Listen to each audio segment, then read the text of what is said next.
very much in the thick of the races for division and wild card races. Hello, everyone. Dick Stockton along with Eric Karros. And despite the fact that Tampa Bay stood pat as the trading deadline passed yesterday, manager Joe Maddon still very upbeat about his team. Well, he is. You know, we talked to him yesterday, and he is excited about this ball club. And although they didn't do anything off the field, on the field, he feels like he's got the troops for the final 2 months. You know, guys like Carlos Pena, Pat Burrell, Scott Kazmir, they haven't played up to their potential. 2 months to go. Joe Maddon's excited. All right, so it'll be the Rays against the Royals. Fox Saturday Baseball coming your way from St. Petersburg, Florida.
Winner on the American League champions, 9-5, Jeff Neiman, making his 19th start and 20th appearance of the year, and making his second chance for 10 wins. He lost in his last outing.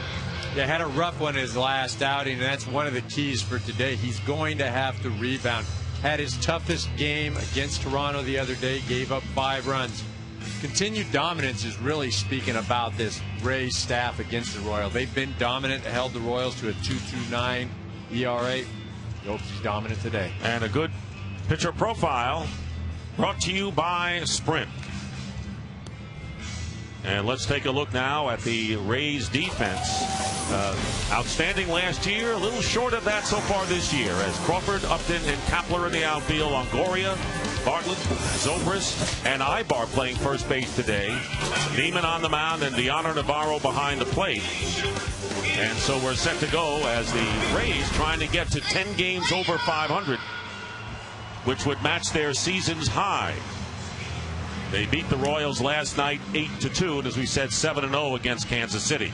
So reach for the perfect combination of flavor and refreshment. Budweiser, the great American lager. So we're set to go here indoor, and of course you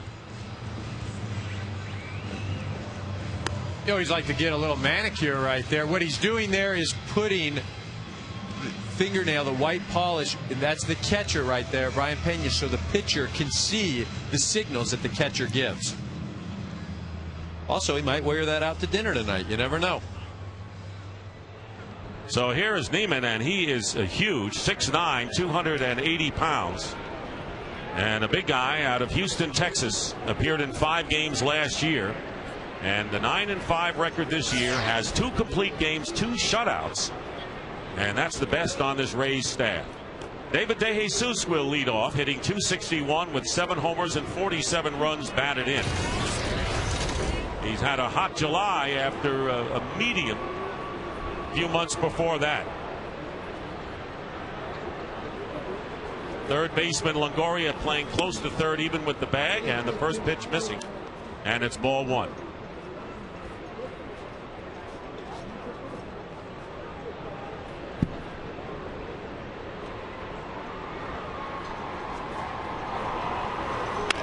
And a ground ball right to Willie Ibar. Steps on the bag, and there's 1 away here in the first inning. So the complete game shutout in his 1 appearance against Kansas City June the 3rd. 9 strikeouts. That was a career high. Walked only 1 and retired the first 14 batters of the game. For Jeff Neiman, his first career complete game and the first Rays rookie to throw a shutout since 2003. So Neiman has really been a savior for this pitching staff that has had some problems in the starting role as Willie Bloomquist takes the strike. Well, he's a guy that they didn't count on, and his opening day approach, Joe Madden named him the 5th starter, and you know he's pitched like a top guy all year long for this Rays staff. Bloomquist fouls it out of play. The center fielder hitting .274 with 3 homers, 20 runs batted in. Last year hit .279, and that was his career best. This is his 7th season in the big leagues, the first 6 with the Seattle Mariners.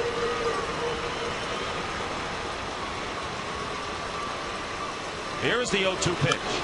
Another foul ball out of play. Well, Bloomquist is a guy that, you know, really is a utility guy, can spot start some places, but because of injuries, because of underperformance, you know, he's been forced to play a lot more than the Royals would have hoped at the beginning of the year. Fastball is high, a ball and 2 strikes to Bloomquist, and of course you can play him just about everywhere. He has played 6 different positions,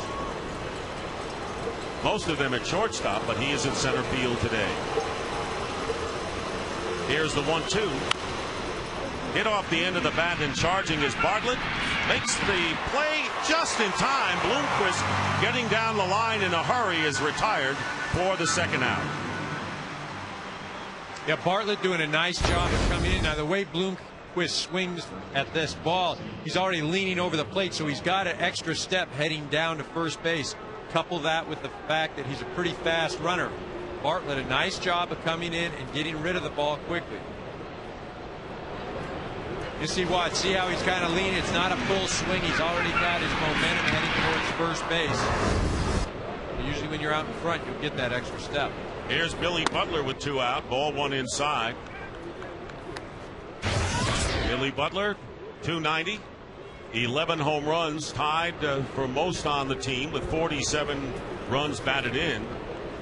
So when you consider where the Royals have been as the breaking pitch is in for the strike 1-1, Butler's had a pretty good year for this club, but looked good early in the season and then really has faded. Here's the 1-1 pitch, and it's fouled off. The Royals 7-19 in July. have won only 3 games since the All-Star break, and to avoid another 100-loss season, they have dropped 4 in the last 7 years. They have to go 23-37. That's a tall order for the struggling team. 1-2 pitch missing, and it's 2-2. Well, and as you mentioned, they had some higher expectations coming into the season. Their pitching staff really led them the first month.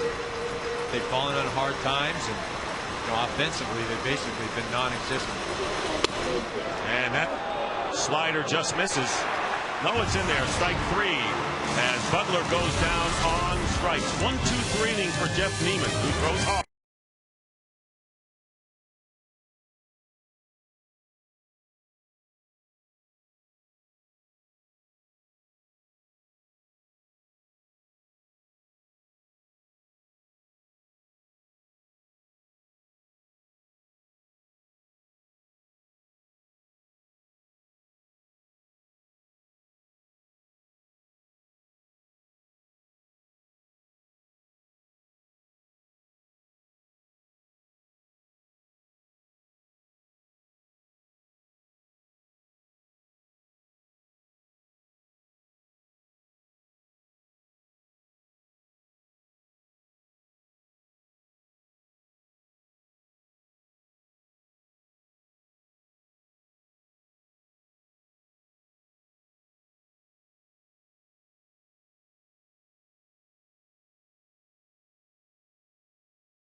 Bell think outside the bun. B.J. Upton followed by Carl Crawford. Evan Longoria hitting third. Ben Zobrist in cleanup. Pat Burrell is a DH. Willie Ibar is at first. Gabe Kapler, Deanna Navarro, and Jason Bartlett batting ninth. And Bruce Chen 0-5 on the year, and running out of chances to remain in the rotation for this Royals team. And the first pitch in for the strike. Bruce Chen has not won a major league game since October 2nd, 05. It was here at Tampa Bay. That was 52 appearances ago. So what a drought that is, as he misses 1-1.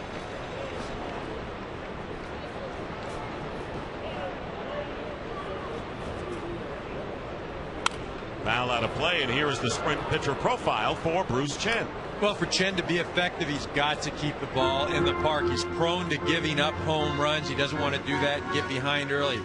One advantage, he's left-handed. This Tampa Bay Ray team is 18-21 against left-handed pitchers this year.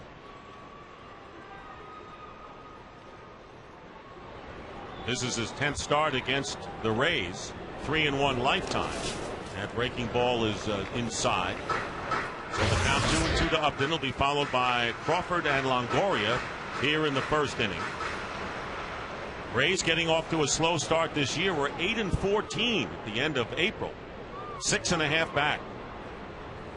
And they have come on big, actually, since that point, the 4th best record in the big leagues at 48-33, yet they have only gained a half a game in the race. But Joe Madden, whose glass is always half full, thinks his slumping hitters are ready to blossom, among other things. Foul out of play, it remains 2-2. Well, that's one of the things. It doesn't matter how well you're playing, because if there's teams that are ahead of you or that you're chasing, if they're playing just as well or better, you're almost spinning your wheels. And that's what the Rays have done. I mean, the Yankees have been, one of the hottest teams in baseball. Here's the 2-2 to Upton, and over the mound, tough play, and the throw to first base by Betancourt, getting Upton for out number 1. Here to start the Rays' first inning.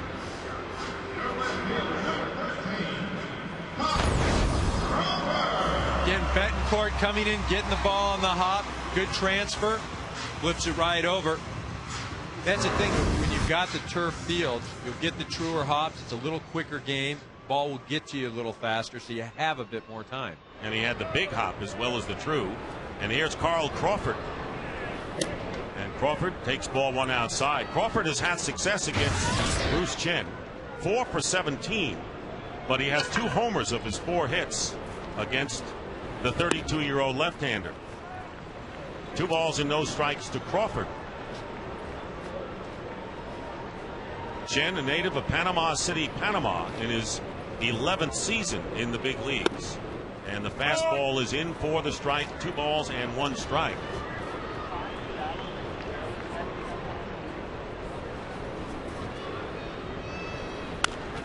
Slap to the right side, fair ball. Billy Butler will handle it for out number 2. 2 ground balls, 2 outs for Chen in the Rays' first inning, and that will bring up Evan Longoria, who comes into the game second in the American League in runs batted in with 78 runs knocked in. One of the 5 All-Stars for the Rays and their manager Joe Madden in St. Louis in July.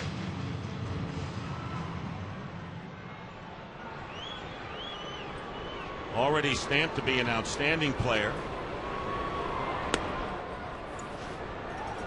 Ball 1 to Longoria, who did not play in that All-Star game, by the way, because of an infected finger. Coming off Rookie of the Year season. And the count 2-0. Well, he'll be a cornerstone for this organization for many years. We saw the 78 RBIs, but June and July only a combined 23 runs batted in. As Chen takes something off that pitch and now falls behind Evan Longoria, 3 balls and no strikes. As a rookie last year, Longoria hit 27 homers, drove in 85 runs. He has 21 homers, 78 RBIs already with 60 games to go. So he's headed to surpass last year's numbers.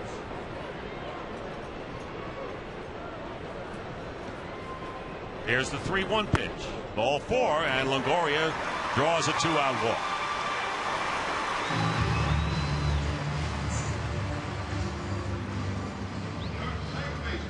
Here's Ben Zobrist. Ben Zobrist hitting cleanup. He had not hit in the 4th position since the 2005 season when he was in Class A. And since replacing Carlos Pena in that role is 9 for 23, so he has delivered. 18 homers, 55 runs batted in, and hitting over 300. Longoria held on by Butler. And the first pitch hit in the air to right center field. Martin, though, has room, makes the catch to retire the side. The Rays lead 1. We've completed 1. No score here in St. Pete.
sponsored by Sprint, the Now Network, by Taco Bell, think outside the bun, and by the Ford F-150. It's not just a pickup truck, it's a Ford F-150. No score into the second inning, and a beautiful day in the Tampa Bay area. And the Clearwater and St. Petersburg, a great area. And right now, let's take a look at today's Ford keys to the game, Eric. Well, with the Royals, offensively, they've got to produce. They have done just about nothing all year long. They're at the bottom of just about every category. For the Rays, they've got to continue the offense and just catch the ball. You know, we talked a little earlier, defensively, they're not at the same level they were last year. They don't want to give the other team opportunities. They were fourth in fielding in the American League last year, right now tied for ninth. So they're looking to shore that up down the stretch, and a good fastball by Jeff Neiman just blows it by Mark Teahen. And the count, no balls and 2 strikes to the Royals right fielder, who's hitting .287, 9 home runs, 36 runs driven in. And the fastball in tight. Teahen has delivered since he was moved to the 5th slot, hitting over 400. So the number 5 position in the batting order, obviously to his liking. Breaking ball missing, and then count 2 balls, 2 strikes to Teahen. Will be followed by Alberto Callaspo and Brian Pena. Royals coming in 40-62, the second worst record in the major leagues after the Washington Nationals.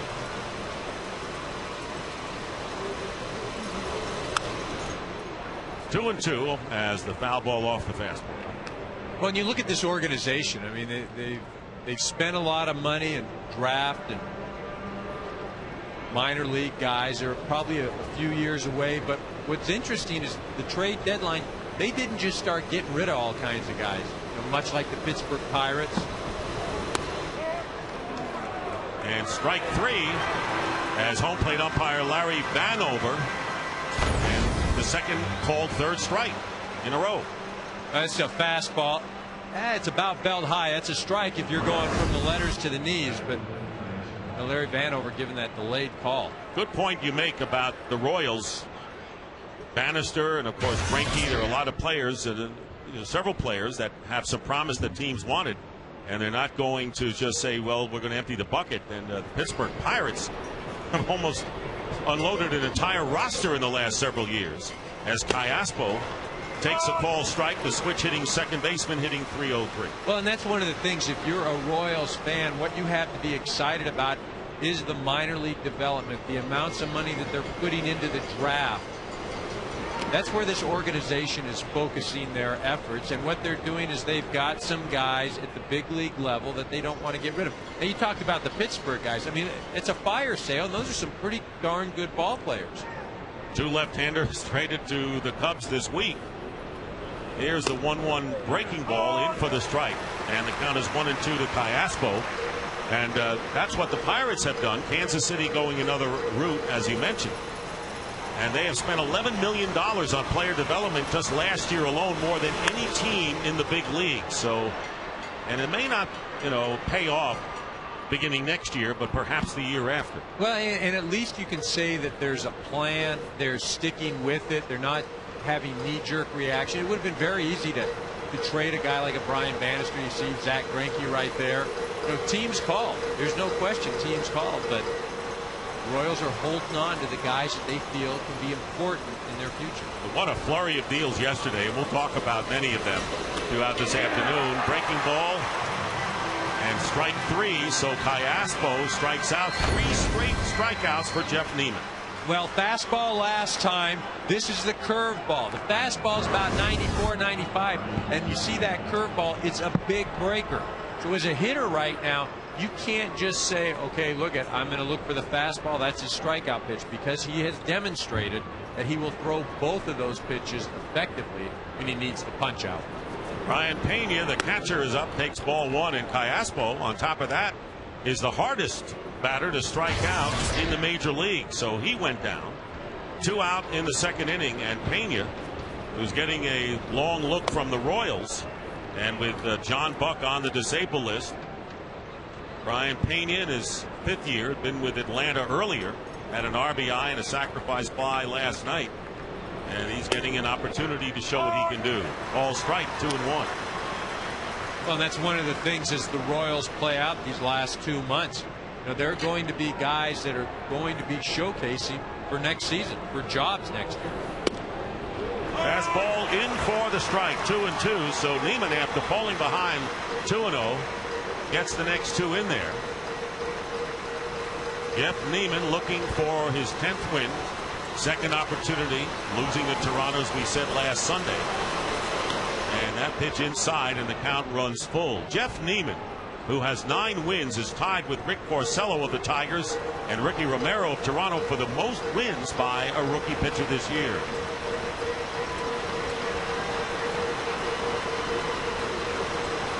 So the big 26-year-old right-hander trying to erase Pena and get out of the 2nd inning. Here's the payoff pitch. And a line drive foul. And we'll do it again.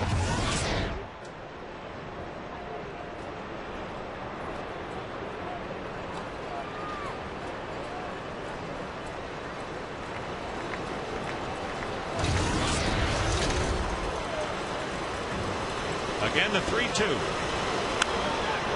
And staying alive is Pena. Good at bat for Brian Pena. Hanging in there against the hard-throwing Jeff Neiman. Opposition hitting .272 against the 26-year-old right-hander. Again, the payoff pitch, and a foul at the plate off the foot, and that stung Pena. And he's gone with 3 straight fastballs. You see this pitch just off the foot. Oh, he smarts right off the toe. See the nice facial expression right there. Let's check this out. Oh, wow. You know, the worst is you're feeling that, and then you've got to get ready for the next pitch. A little gamesmanship here. Actually, one catcher helping out another catcher. You see Navarro go out to the mound and buy some time. Larry Vanover coming out, dusting off the plate, also giving Pena some time to recuperate. Pena's done a good job in there. The 9th pitch of this at-bat upcoming from Neiman. With 2 out, the base is empty. Here's the 3-2 pitch and another foul ball. So a terrific at-bat for Pena with 2 out after Neiman got Butler on a called 3rd strike to end the 1st inning. Struck out Tian, looking to start this inning, and then Iaspo on a swinging strike 3. So here it is again, 3-2 pitch, and it's into center field for a base hit. So Brian Pena hung in there, and on the 11th pitch wraps a single and the first base hit. As you mentioned, a real nice at bat just because he's fighting off a lot of pitches. This ball up in the zone, and see Pena throwing his hands. Doesn't have to swing real hard when you've got a pitcher throwing with that type of velocity. So here is Mike Jacobs, the designated hitter. And to give an idea about the futility of the Royal offense, the Royals' designated hitters are batting .186 this year. Jacobs hitting .217 himself, takes a fastball for strike 1. You mentioned 13th in runs, tied with Seattle. 27th in batting average, last in the American League, near the bottom of both leagues. Near the bottom in home runs and stolen bases, forget it. Check swing on the fastball, 1-1. Well, when you look at this offense, you figure, okay, where are they strong? I mean, do they do something well? You know, and the reality is they just haven't been consistent. They don't hit for power. They don't run. They don't move guys over. They don't hit. Puts a lot of pressure on that pitching staff. Zach Greinke would be the first to tell you that. And the pitch missing, 2-1. And we know that Coco Crisp went on the disabled list in June, and Jose Guillen, Mike Aviles, the shortstop. On the mound, Gil Mesh, of course, is trying to come back from injury. But, you know, we're not talking about all-stars who are amongst the walking wounded for Kansas City. 1 on and 2 out. Here's the 2-1 pitch, and it's 3-1 now to Jacobs. On deck is Alex Gordon, the third baseman.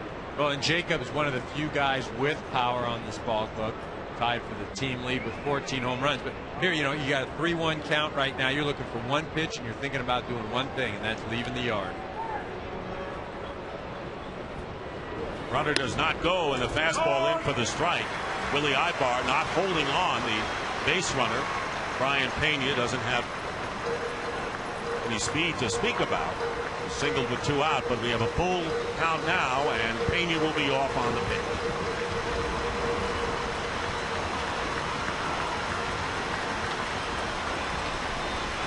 There goes Pena, and Neiman strikes out the side, gives up a hit after 2 are out, and that will do it.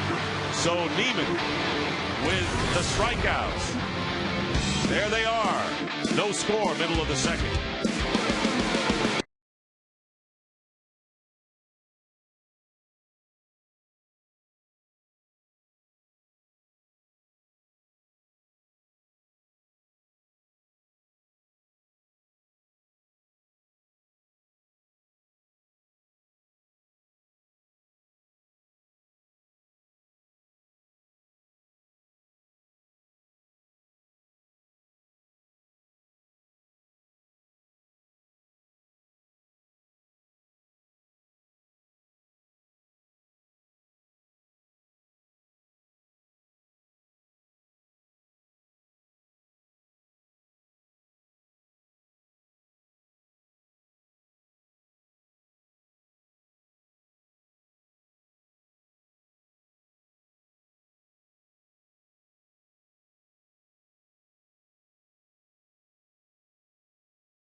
Wash is sponsored by Bud Light Lime, the drinkability of Bud Light with the refreshing taste of lime. No score. Rays coming up in the bottom of the second inning. Pat Burrell, the designated hitter, Willie Ibar, and then Gabe Kapler facing Bruce Chen. And the first pitch, ball 1. Burrell obviously has been a disappointment at this point. With the Phillies last year, expected to deliver some big power numbers, and it just hasn't happened, although he's starting to come around. Last night, 2 for 4 with a single and a triple and a run batted in. Has 7 homers and 38 runs batted in, and his batting average at .224. 2-0 from Chen, and Paul's behind now 3-0. But as you mentioned, a guy that the Rays brought in to protect Pena, to provide some right-handed pop in the DH position. Battled some injuries early in the year. But talking about the non-acquisitions at the trade deadline, he's one of the guys. You see Carlos Pena getting the day off today. Tied for the American League lead in home runs with 26. But Burrell is a guy that, the last 2 months, he can be that guy that, came over in the trade. He can be that answer and provide some spark. 3-1 pitch, and it's hit into the air to shallow center field. Cayaspo is out, gives way to Bloomquist, and neither one of them lined up with it, and Burrell going into to second will be an easy out. So confusion in the outfield for the Royals, and Pat Burrell trying to see if he could get an extra base, so to speak, and was out. It'll be a base hit. And out at second is Burrell. Well, a 3-1 pitch right there, and he misses it. Now he's got his head down. He's not even looking, just kind of jogging towards first base. It's one thing to not hustle. Okay, he's frustrated. I understand that. It happens to a lot of guys. But the problem is you compound the non-hustle by trying to make it up and get into second base and get thrown out. Just take the non-hustle and be standing at first base. Don't go, oh, I didn't hustle, and then make it worse by getting thrown out. Thought it was a routine pop fly. So a single and out. Callaspo to Betancourt. So there's one out, and Willie Ibar fouling off the pitch, and it's 1 ball and 2 strikes to him. Pat's not the most fleet of foot, but any player will tell you, they get out there, they realize that they haven't been running. You try to get to second base, so at least you can say, well, no, I was hustling. The problem is, like I said, better to be on first and not hustle than to hustle the second part and be sitting in the dugout. Willie Ibar getting the call at first base today, with Carlos Pena getting the day off, although he could pitch hit later. And the pitch inside very nearly hit Ibar. And the count is 2 balls and 2 strikes.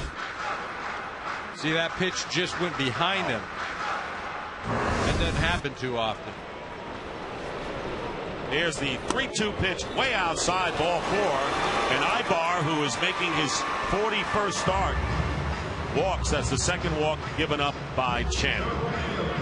You can now find Fox Sports on both MySpace and Facebook.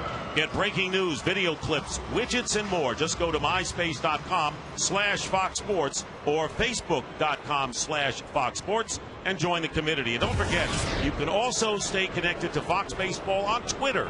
Follow us at twitter.com/MLB on Fox.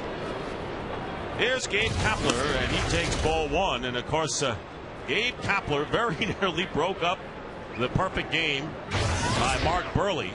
And he helped make Dwayne Wise famous with one of the great catches under the circumstances you'll ever see. And the pitch is in for a strike. 1 ball and 1 strike to Kapler, with 1 out and a runner at first. Ibar, the runner.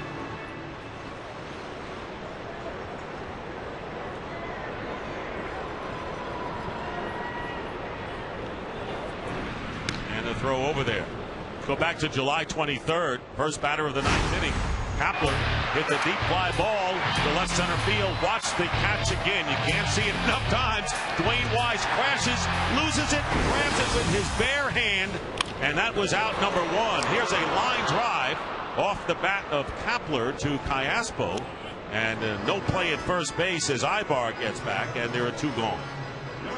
Hey, getting back to that catch that Wise made, I mean, the thing that probably most impressive was that he was playing a shallow center field and just turned and full bore sprint to the wall. It wasn't as if he got to the wall and was able to time it or anything. It was just boom, turn, run, jump. Hey, look what I got. Juggle.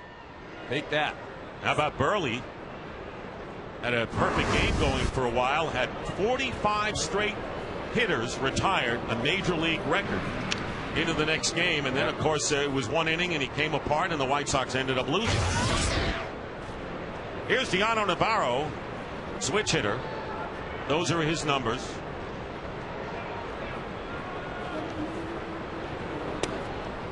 That's in for the strike. 0-1. Navarro has 2 hits against Kansas City pitching, both home runs this year. Well, and he's another guy that hasn't played like he did last year. Last year an all-star for the American League, but this year just really struggled. 2 down, runner at first, and the count 1 ball and 1 strike. And so that's exactly, Joe Madden told us both yesterday that he felt that Navarro, Carlos Pena start to come around, and Pat Burrell, those 3 hitters have a good August and September. He likes his position. Runner at first is Ibar. Foul out of play. Now 1 ball, 2 strikes.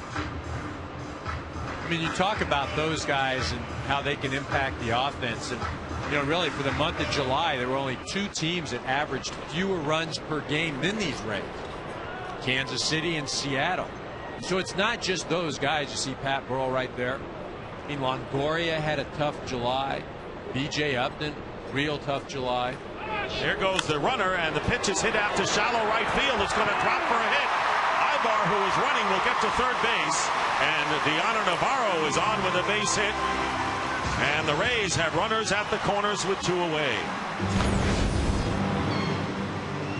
You see Ibar gets a good jump, and Navarro just fights it off, shoots it to right field.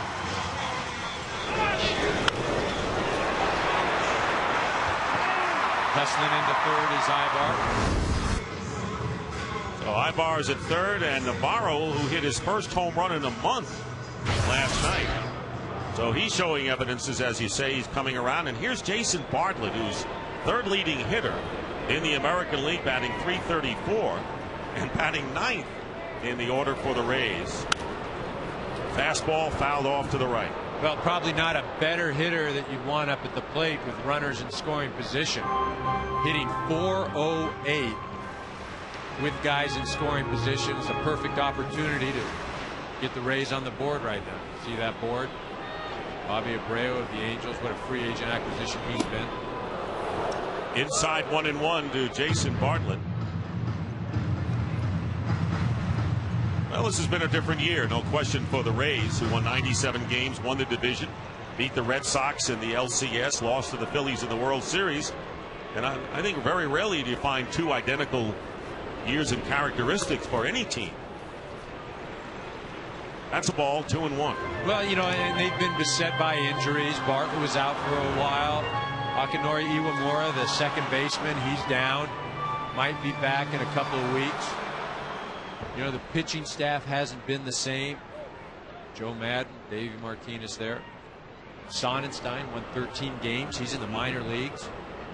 2-1 pitch fouled off, and you're right. When you look at some of the pitchers' records, Scott Kazmir, in fact, Joe Madden said maybe our biggest acquisition was Scott Kazmir coming around, but Shields at 6-7, Matt Garza 7-7, Kazmir 4-6. So where would they be in a lot of ways without Neiman and what he's done? There you see the comparison of the starting pitching from last year and this. And the fastball missing inside, and a full count to Jason Bartlett. 2 down, bottom of the second inning.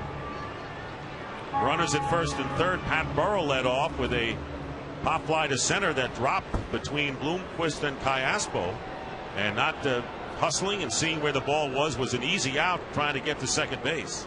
Ibar walked, and with 2 out, Navarro sent him to third with a base hit to the opposite field. Another foul ball. Yeah, I don't get that pitch right there. You got a 3-2 situation. You've got a base open essentially. You can start over with the next hitter. And you're facing a guy that is hitting over 400 with runners in scoring position. B.J. Upton on deck, hitting under 200 against left-handed pitching. And throw something off the plate. Make him fish. 3-2 pitch, reaching out down the right field line, coming over. It's going to be a fair ball. Ibar will score. Navarro will come around, and he'll score. Going to third. Here's the throw off the line and gets by. And now Bartlett's going to come around and score. 3 runs crossing the plate for the Rays. And there'll be an error, of course, that allowed Bartlett to come and score. Callaspo with the throwing error. Well, this pitch off the plate, but up in the zone, very reachable for a hitter. If you're off the plate, you've got to be down. That thing belt high. He goes with it, and he's hustling the entire way. And again, just to compound things, Bruce Chen, there's no play at the plate. He's got to be backing up third base. That's the only place there's going to be a play. He's not there. The ball gets by. Another run. See, this ball just gets by, and you see Bruce Chen nowhere to be found. He's in between, which makes a bit of sense, except for the fact you see that there's no play at the plate. When there's no play at the plate, take your tail on over to third base, back up over there. B.J. Upton bounced to short last inning. Bases are clear with 2 out and no balls and 2 strikes to Upton. So Bartlett with the triple gets 2 runs batted in, and the error allowing Bartlett to score. But Tampa Bay has 3 on the board. 1 and 2 now to B.J. Upton. Well, and see, and this all has to do with inexperience of the Royals, the catching. You know, you've got Upton at the plate now. You're 1 and 2. You didn't have to throw that pitch to Bartlett. You could have thrown something off of the plate, or really an unhittable pitch. Fastball, and Upton strikes out, and that'll do it. But the Rays get 3 runs. And we'll return to St. Petersburg after a word from your local Fox station.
Six pitches so far. Well, we talk about Bruce Chen, excuse me, Dick, and not backing up, but De Jesus is out in left field. He's got nothing to do. He's a fan watching. And on every play, you see Hillman talking to Bruce Chen, saying, well, you should have been here, you should have been there. He ought to talk to De Jesus as well, because it does not. Everybody on the field has somewhere to go or something to do on every single play, even if the ball's not hit to you. De Jesus should have been involved and should have been backing up as well. That's what you work on in spring training. Well, that's just knowing the game, playing the game. See, he's talking a little bit right now to De Jesus. It's just like, that famous play of Derek Jeter catching the ball and flipping it and getting Jeremy Giambi at home plate in the playoffs. Jeter had no business being there, but it's just baseball knowledge. Well, that's the third base umpire, Sam Holbrook, and there's a story involving the umpires. Umpire casualty last night, Charlie Relaford, which we'll tell you about in a sec. Alex Gordon, the third baseman, leading off for the Royals, and call strike 3. That's the 5th strikeout for Jeff Neiman. He struck out the last batter in the first, the side in the second, although not in order, and gets Gordon here, bringing up Betancourt. So the umpires, Larry Vanover calling balls and strikes, is now the crew chief. Charlie Relaford suffered a tear in his calf, is out 4 to 6 weeks. Lives in Bradenton, Florida, and I hope he's watching and we wish him all the best. Mike Estabrook is at first. Dan Iasanya is at second base. And if Charlie is watching, he better have that leg elevated nicely, buddy. Here is Betancourt. And the fastball in for the strike, 1-1. So Jeff Neiman coming out strong, has given up 1 hit, but has struck out 5 hitters with 1 out here in the 3rd inning. Betancourt with a slow hit ground ball. Bartlett behind second. 2 gone here in the 3rd inning. The Yankees are playing the White Sox in another game that is being telecast on Fox Saturday Baseball. And the White Sox, who have won the first 2 games of that series, scored 6 runs in the 2nd inning against the Yankees. And of course, the Rays, of course, interested in that game as fans of the Tampa Bay Rays as well. De Jesus. And the first pitch is a strike. Bounced out to Willie Ibar, the first baseman, unassisted in the 1st inning. Rays come in 6 games behind the Yankees in 3rd place. And a pop fly, playable ball. And the 3rd baseman Longoria waves off Bartlett and makes the catch to end the inning. 1-2-3 inning for Jeff Neiman in the middle of the 3rd, 3-0 Tampa Bay.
Of the 3rd inning, Carl Crawford leading off. Crawford bounced out to Butler unassisted his first time up, and the first pitch missing for ball 1. Crawford leading the major leagues with 48 stolen bases. He has led the American League in thefts for 4 years, and of course with a 3-0 lead, getting Crawford on leading off here, and Madden could get things working with Longoria and Zobrist to follow. 1-1 the count to Crawford.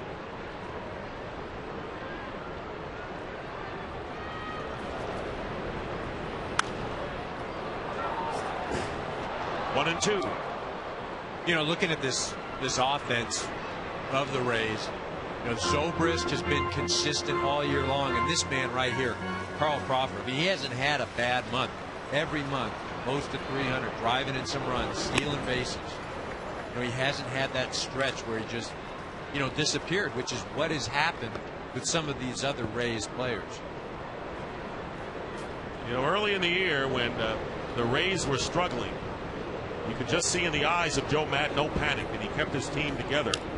And I think that's so much of a key, not only press the panic button, and you're not going to do that early in the year, but just the way you carry yourself, your body language, and the players could see that in it. Well, and that's what he told us yesterday, is that, you know, look, I'm here to build these guys up. I'm not here to tear them down. You know, we're all striving for the same thing. We want to get back to October, play in the postseason. You know, and he is a very upbeat guy, somebody that's, again, as I mentioned, always trying to build you up. Had a wonderful time at the All-Star game. Had been a bench coach for Mike Scioscia in the past All-Star game. But he said it was such a great experience to manage. And he said you plan out the way you want things to go. And, of course, you always have to run the risk of a player or a pitcher not getting in the game, not happy. Well, you know, he brought up an interesting point, too, with the All-Star game. He thought that, watch Carl here, he thought that you should play with the American League rules, with the DH, and that way you won't run out of players because you constantly won't be pinch hitting. You can hold guys back. All four. And it's a pretty interesting thought. So the third walk by Chen to Crawford, and time now for the Bank of America hometown fan cam. Enthusiasm, Kansas City and Tampa Bay fans, brought to you by Bank of America Home Loans, making a commitment to home and to homeowners. Starting now, home has a new address. Well, now we can watch Crawford. 48 stolen bases. On at first, Evan Longoria takes ball one from Bruce Chen. Chen has had to labor.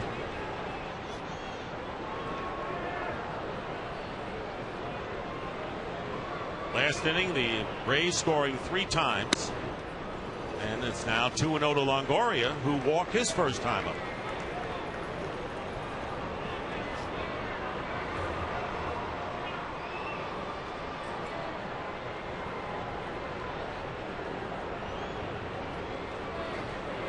And they've got him picked off. And the throw is in time.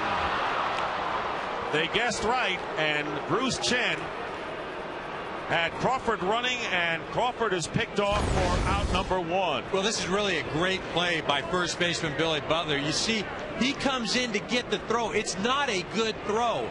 He catches it off balance and then makes a solid throw to Callasco at second base. Remember, Butler is not a first baseman by trade. He's not somebody that is known for his defense. Yet he just made a great catch and fired without even thinking. Gets the speedy Crawford. Crawford caught stealing for the 9th time this year. And there's 1 out, 2-1 to count to Longoria, who reaches out on the pitch out of the zone and fouls it off 2-2.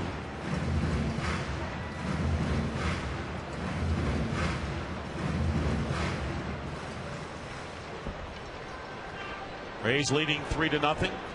They lost 2 out of 3 to the Yankees as you look at the Royals defensively against Longoria. Good fastball, strike 3, and Longoria is out, and that'll be out number 2. The fastball up in the zone. Longoria can't catch up to it. You know, the higher you go, usually you don't have to have the velocity. Just tough for any hitter to catch up. 89-mile-an-hour fastball by Longoria. Second strikeout for Bruce Chen. And here's Ben Zobrist, who you were referring to momentarily. And he fly to right his first time up. Zobrist with 18 homers. His previous career high was 12 last year. And the count 1-0 to Zobrist. By the way, had a career high 12-game hitting streak, ended when Mark Burley threw his perfect game. Fouled at the plate, 1-1. Well, you know, we talk about from a pitching standpoint the surprise that Jeff Neiman has been for the Rays. Well, this guy, Ben Zobrist, offensively has exceeded all sorts of expectations for this Tampa Bay ball club. I mean, you're talking about a guy that's second in the American League. You see Neiman, second in the American League in slugging percentage, top 5 in on base percentage. You know, a good player, but I don't think anybody imagined that he would have the type of impact that he's had this year. And why not install him into the cleanup position where he has been, hitting fourth in 8 of the last 11 games. 2 down, bases clear. The 1-2 pitch from Chen, and it hit him. Looked like it got most of his uniform, lead or high, and so Zobrist trots down to first. Well, we've seen Chen go inside, and then sometimes he's gone behind the hitter. In the case of Ibar, you see this as a hitter. If you're going to get hit, that's how you want to get hit. Just graze the shirt. Never feel a thing. Oh, much better than a couple of seams in the side of the ribs. Here's Pat Burrell, who had a pop fly that wound up to be a single, and then running the first head down, thinking it was a routine play, was thrown out trying to stretch it into a double. And knowing the professionalism of Pat Burrell, is embarrassed as he could be, that's an aberration when you're looking at a player of Pat Burrell's stats and stature. Yeah, you know, you absolutely hit it on the head. This guy plays hard. He comes, he works every day. He's going to give you his best effort. And, you know, look, every one of the guys that suit up have been there at one point or the other where, you know, head down and just get a little frustrated. Foul out of play. Oh, no balls and 2 strikes to Pat Burrell.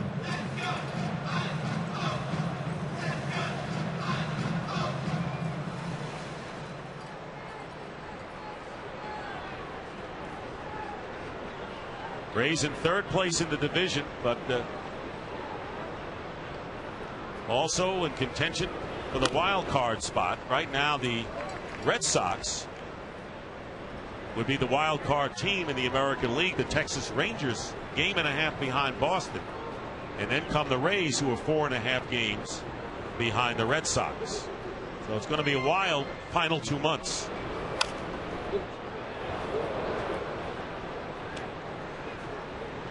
Here's a closer look, and of course we mentioned the Yankees losing 6-0 to the White Sox, as the Red Sox fell 3.5 back a couple of days ago and have picked up a couple of games. And the Rays lurk as well in both of those races. There's call strike 3, and Burrell is out of there. 1 left, and after 3, it's the Rays 3, the Royals nothing.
Wash is sponsored by Valspar Paint. Valspar, the beauty goes on. By Avodart and by Chevy.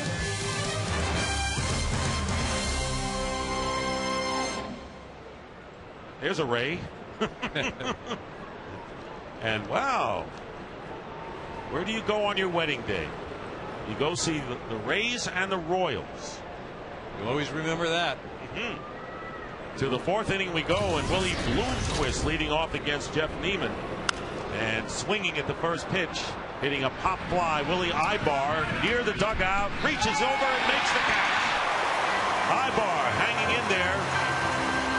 And one away here in the fourth. And we caught up with Joe Madden, the Tampa Bay manager, and asked him about the kind of discipline he had to have when things weren't going earlier in the year, when he needed a level head. Well, you just have to, I think. I mean, that's just the way I pretty much deal with the day, and I have a lot of faith in our players. I have faith in our system, and the first month, April, we did not play nearly as well as we could, obviously. Now we're trying to play catch up for April, and I really feel as though we have a good run within us. Jeff Neiman throwing the ball well. Could you ever have imagined coming into this season that he would be this effective? Honestly, I thought he'd be good, but this is better than I'd anticipated. I'm watching from over here right now, and I know you guys can see it up there, the down angle on the fastball, the real good curve and slider. The composure, I'm just watching how he's handling different moments. He's had some good at-bats work against him to this point, but he's just hanging in there very well, and he makes effective pitches. He's been very impressive. Joe, thanks. Thanks, guys. See you. 2-0 to Billy Butler, and that's a call strike. 2-1 to Butler, who was called out on strikes his first time up. Butler with a career high 5 hits on Monday against the Baltimore Orioles, as Kansas City gained a split of the 4-game series, feeling good about themselves coming into this one. Royals have not won a series against any team since they took 2 out of 3 from the Houston Astros late June. So it's been more than a month since Trey Hillman's club left town or saw a team come in saying we won the series. Butler's ground ball handled by Zobrist for the second out. 2 down here in the Royals' 4th inning. Well, this summer, please join Major League Baseball and the people all-stars among us in your community by signing up to volunteer at MLBGoBeyond.com. 2 out to Mark Teahen. Led off the second by looking at a 3rd strike. Jeff Neiman has struck out 5, has not walked anyone, and has allowed 1 hit. A 2-out single by Brian Pena in the 2nd inning.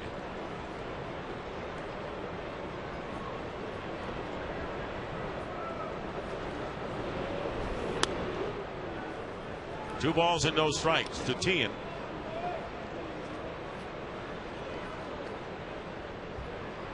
Teahen had one of those 2 hits that the Royals managed when Neiman threw his shutout on June the 3rd. And a good-looking ball player for Kansas City. He came over from the A's a few years ago and has played a number of positions. Probably eventually finds his way at first base. Fouled off, and the count even 2-2.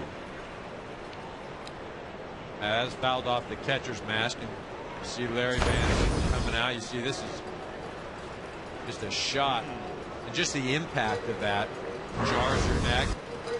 Got to gain your senses. Sure, you got the mask there. And, oh, well, hit him in the mask. That's coming pretty good. Got to be a bit of a shock. Well, it's a shock, and it takes its toll. Remember Mike Matheny, the catcher? Yeah. And a line drive down the left field line. It's going to go all the way to the wall, chased by Carl Crawford.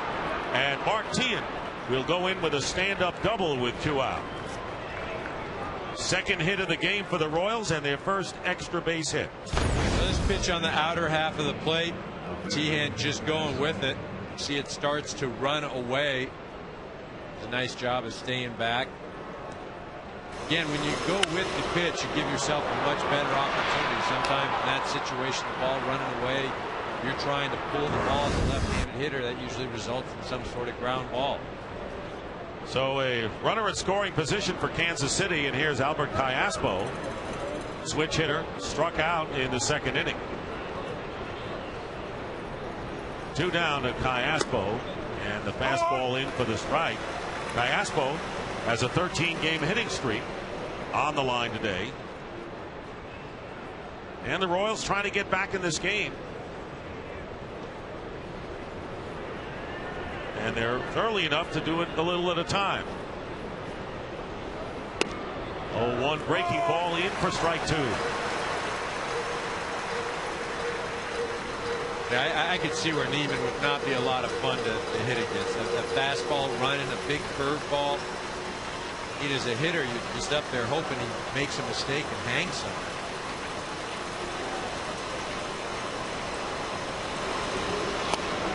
And the pitch missing outside 1-2. Jeff Neiman out of Rice University in Houston, Texas. That's his hometown, and one of the 3 pitchers from the Owls, taken in the first 8 picks of the 2004 draft.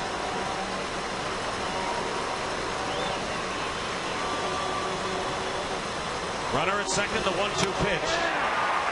And strike 3, and that'll be the 6th strikeout as the Royals leave a runner at second. In the middle of the 4th, it is still 3-0 Tampa Bay.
We move to the bottom of the 4th inning here in St. Petersburg. Willie Ibar, Gabe Kapler, and Deonar Navarro against Bruce Chen. Ibar walked and came around on Bartlett's triple in the 2nd inning when the Rays scored all of their runs. Bruce Chen with his 70th pitch of the game, over for strike 1 to Ibar.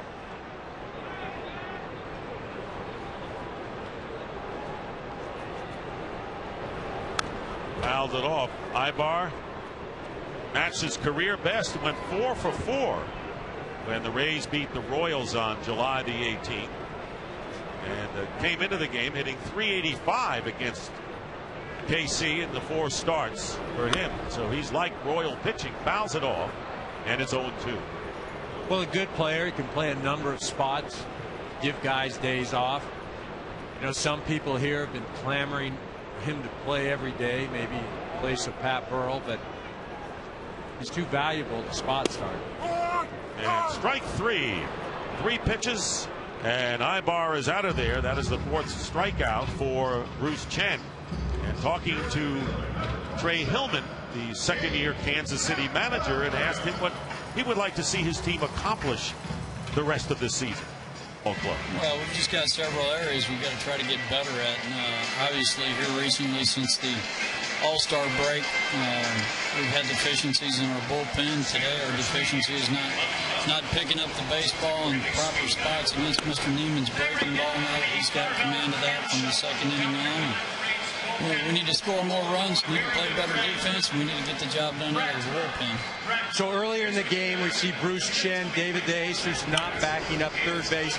We saw shots of you talking to each of the players. Talk about how you have to continue to teach and manage at the same time. No, you got to teach every day, guys. I'm not telling you guys anything you don't know, but that's what we're here to do.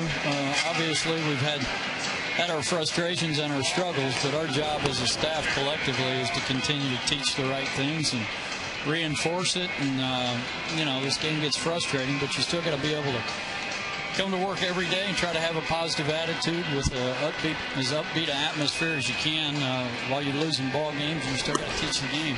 All right, Trey, good luck the last 2 months. Eric, Dick, thanks a lot. I appreciate it. And one of 30 managers. That's an exclusive club for Trey Hillman in the big leagues as Kepler strikes out. 2 outs, 2 strikeouts here in the 4th. 5 in the game for Bruce Chen. Here's Deanna Navarro. Single to the opposite field and scored back in the 2nd.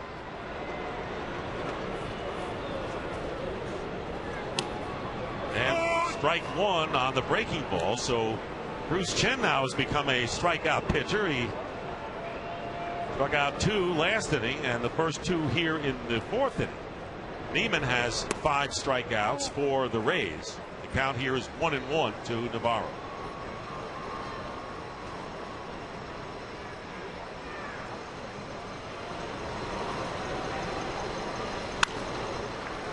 Ground ball to Betancourt.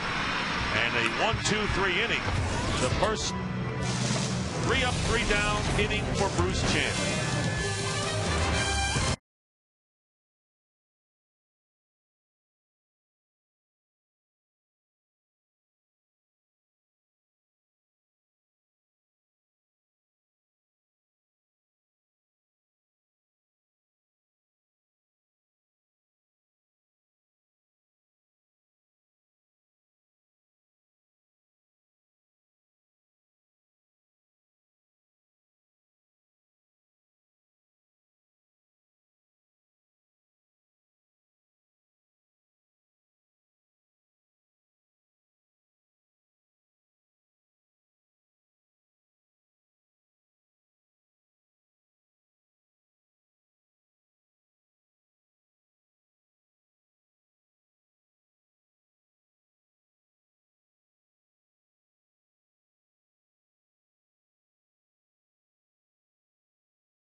Brian Pena, Mike Jacobs, and Alex Gordon will face Jeff Neiman. And here is today's Gillette Power Trivia question. Now in his third season with Tampa Bay, Carlos Pena already ranked second on the Rays' all-time home run list with 103. Who hit the most career home runs in franchise history? Catcher Brian Pena leading off has one of the two Royals hits against Neiman. Looks at strike one. 2-out single in the second. And last inning, Tien, opposite field, 2-out double was left at second base. Breaking ball fouled at the plate. Well, we talked about the many trades. A very exciting day yesterday, the trading deadline. And we mentioned at the top of the broadcast that the Rays stood pat, didn't make a deal. That wasn't the way it was with other teams. The Boston Red Sox got a versatile switch hitting catcher, first baseman, among others, in two deals that they made. Neiman ahead on the count to Pena, no balls and 2 strikes. And time called momentarily.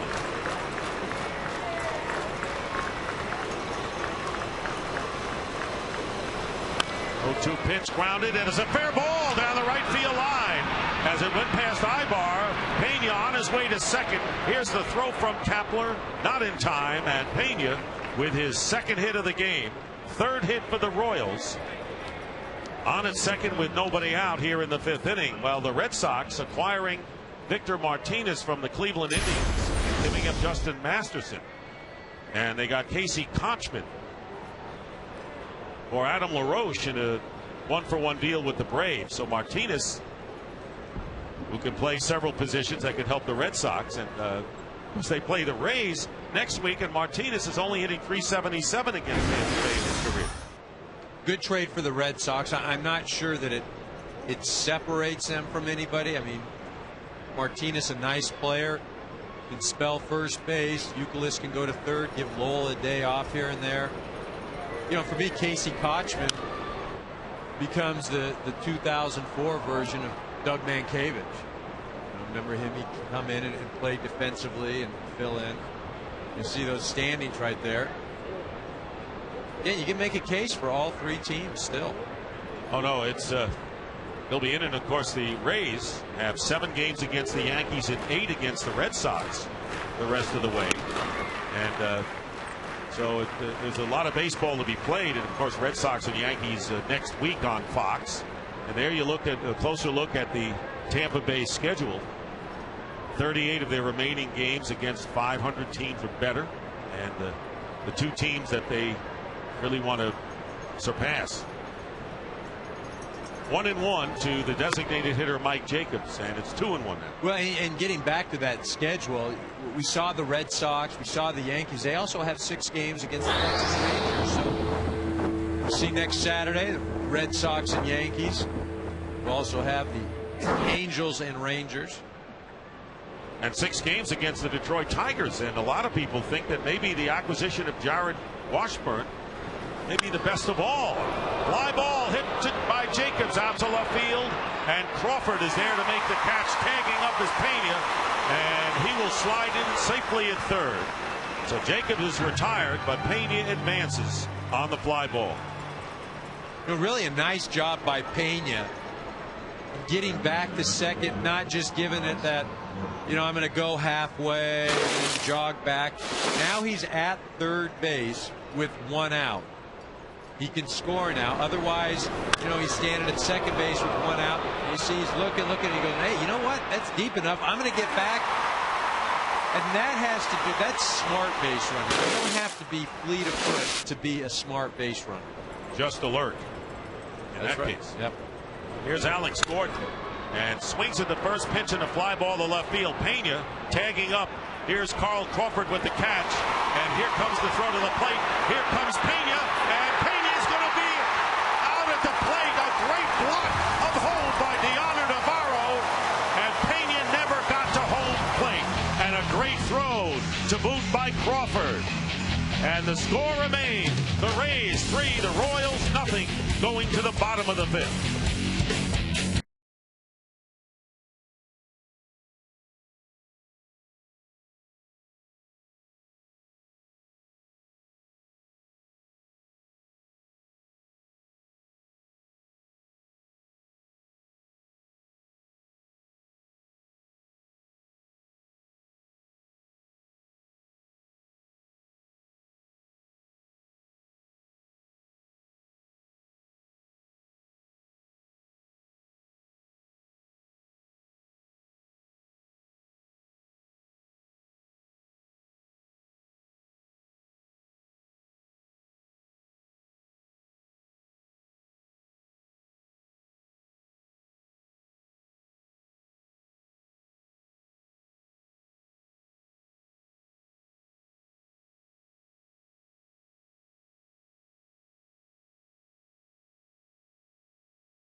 Scrub Body Wash, a powerful clean without dry skin.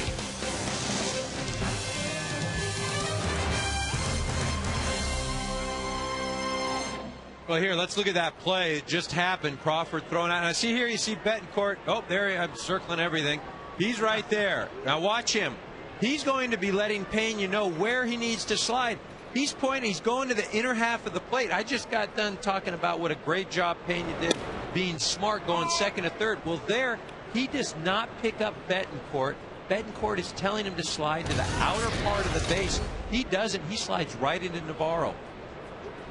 Great job by Navarro as well. Yeah, Jason Bartlett leading off in the count. 1 ball, 1 strikes to Bartlett, who tripled down the right field line and came around and scored on a throwing error. Drove in 2 runs in the process. This is a ground ball backhanded by Alex Gordon.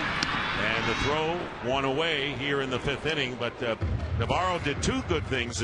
Number 1 was like a decoy, just standing there, didn't give an indication that there was going to be a play, and then blocked the plate beautifully.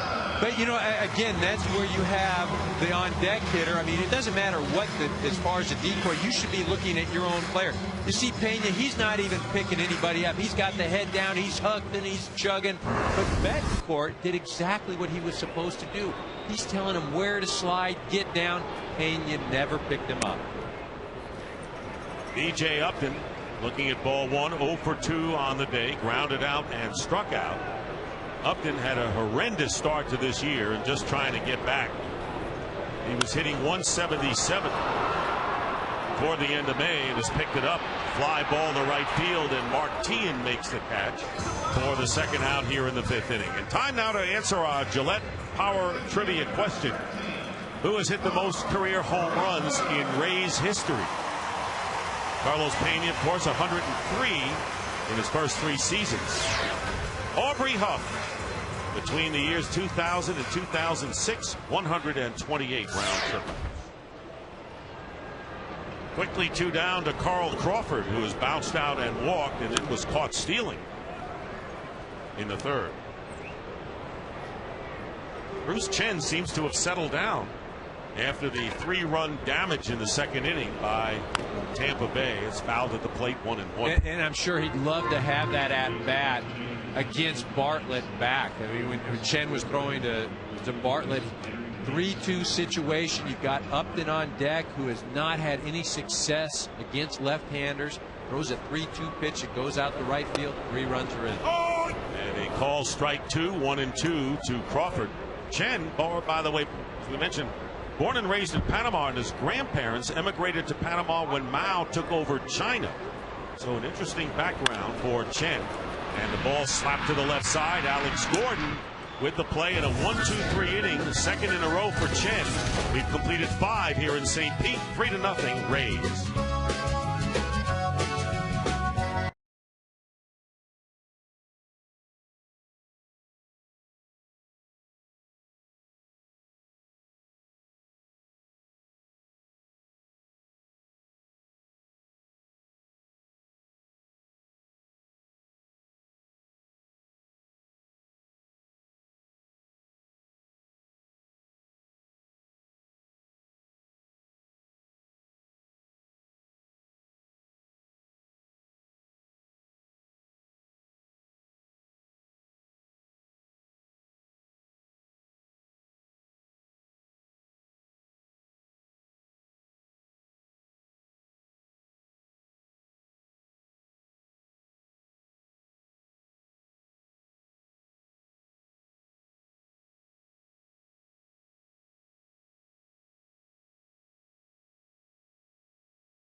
DirecTV. If you call yourself a sports fan, you've got to get DirecTV.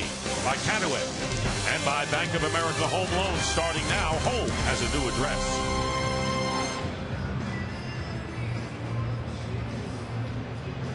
Three to nothing the score in favor of the Rays, and the Royals batting in the sixth. The number 9 hitter, Yuniesky Betancourt, will lead off. So the Royals, who've been held to 3 hits, they've had a hit in 3 of the last 4 innings. Had a good possibility last inning. Betancourt takes ball 1. Ryan Pena leading off with the double to right field, and then Alex Gordon hitting into a double play, fly ball. Crawford with a throw to Navarro to end that and keep the Royals off the scoreboard.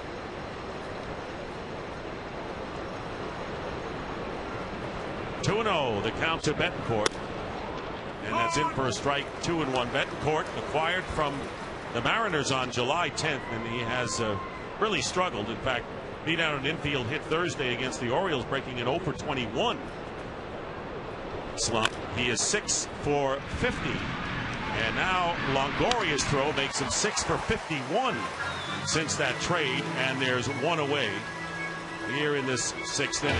Well, next week on Fox Saturday Baseball, Jason Bay and the Red Sox head to Bronx to battle Mark Teixeira and the Yankees in a showdown between bitter rivals fighting for AL East supremacy. The Red Sox have won all 8 games so far between the clubs. And hey, the Rangers and the Angels, another big game. 4 Eastern, 1 Pacific. Fox Saturday Baseball. David DeJesus, 0 for 2 against Jeff Neiman. Ball 1. Neiman has not walked a batter today, has struck out 6.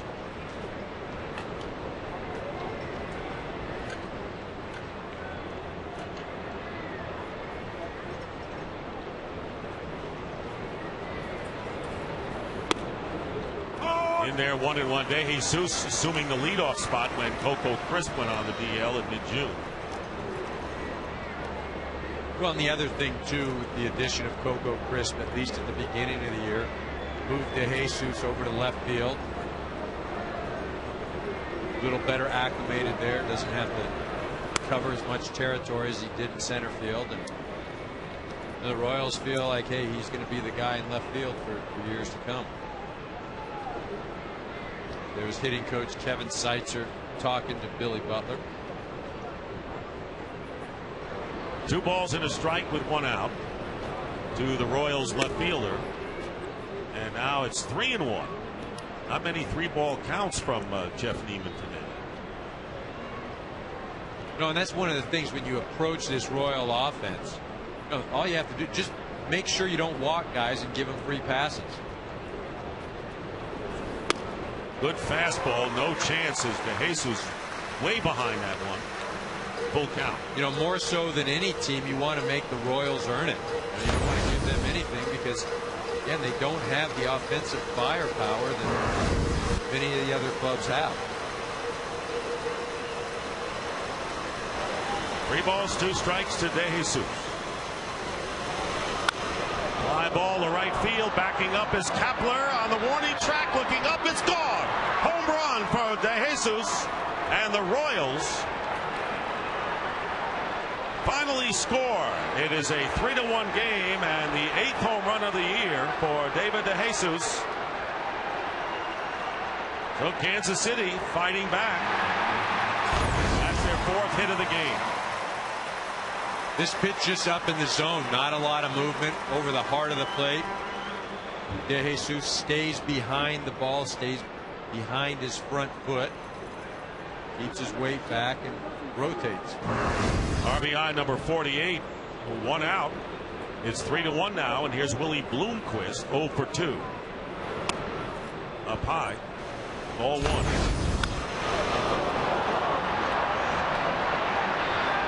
Just another view right there. 10th home run given up by Jeff Neiman on the season. 2 balls, no strikes to Bloomquist.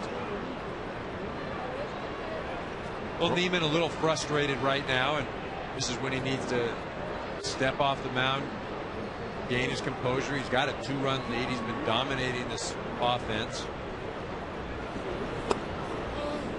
And that's down low, so it's 3-0 now, and it's interesting, after striking out his 5th batter in the 3rd inning, got 1 more on strikes in the 4th, and now 3 extra base hits. The last 3 hits by the Royals, extra base variety, as the pitch is in for a strike.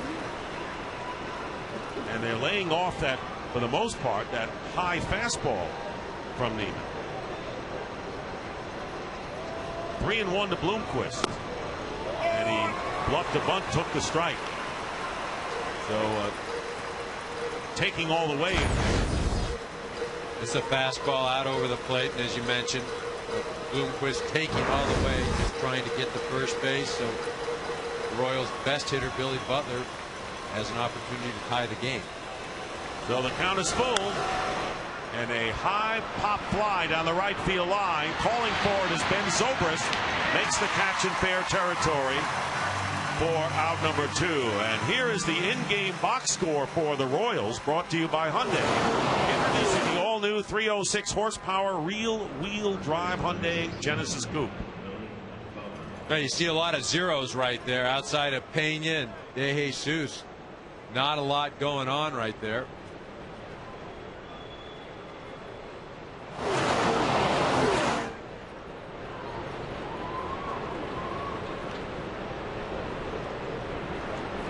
So here is Billy Butler, and he takes a call strike.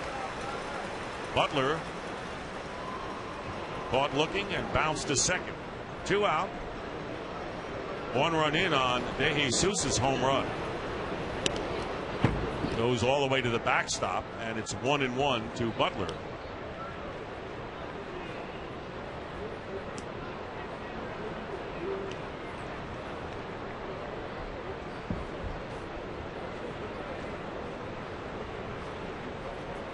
Here's the 1-1, and it's bounced foul. Ball and 2 strikes. De Jesus right there, feeling pretty good about that swing.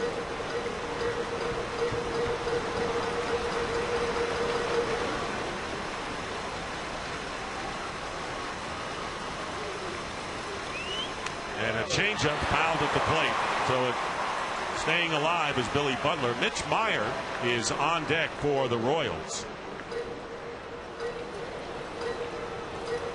And if Butler can reach, Meyer would bat for Tien.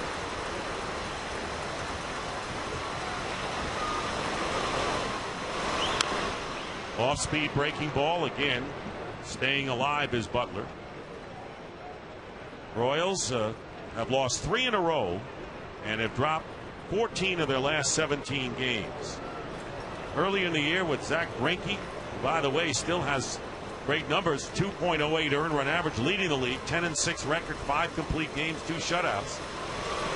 He was the story of early season, but even Greinke, without the hitting support, winless in his last 5 starts. All quality starts and an ERA of 2.53. So hasn't been able to pick up a win in that time. 1-2 to Butler with 2 away.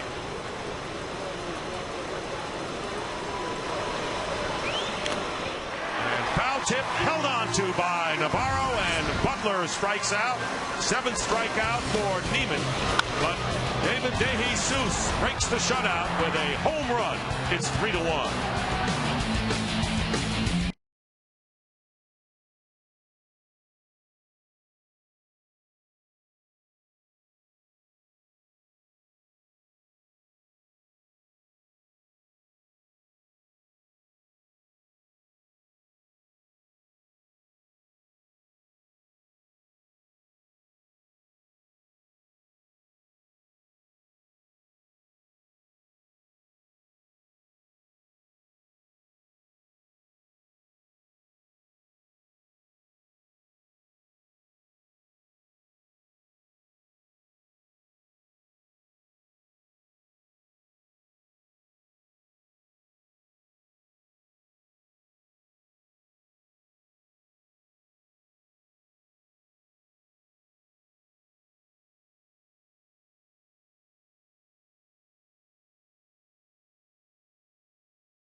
Play.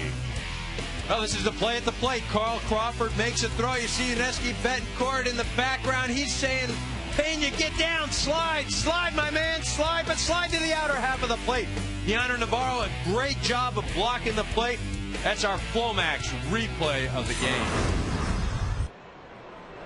So Deanna Navarro, good young prospect. And the first pitch to Evan Longoria, 1-0 from Bruce Chen. So Mitch Meyer is the center fielder. Willie Bloomquist moving to right, replacing Mark Teahan. Foul ball down the left field line. So the Royals outfield, De Jesus in left, Meyer in center, Bloomquist in right field.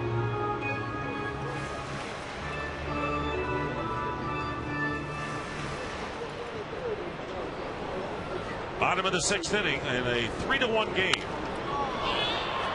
Pop fly to short left field. Betancourt is out, and coming on in is the left fielder De Jesus, making the catch, one away in the 6th inning. And here is the in-game box score for the Rays, brought to you by Hyundai. 306 horsepower, real wheel drive Hyundai. Genesis Coupe. Well, you see Jason Bartlett with the big base hit, a triple to right field that he eventually comes around and scores on a throwing error by Alberto Carrasco. But really, the big one of the game. Here's Ben Zobrist, hit by a pitch his last time up. And if you want to get hit by the pitch, no better way than have it breeze by your uniform shirt. Not feel a thing.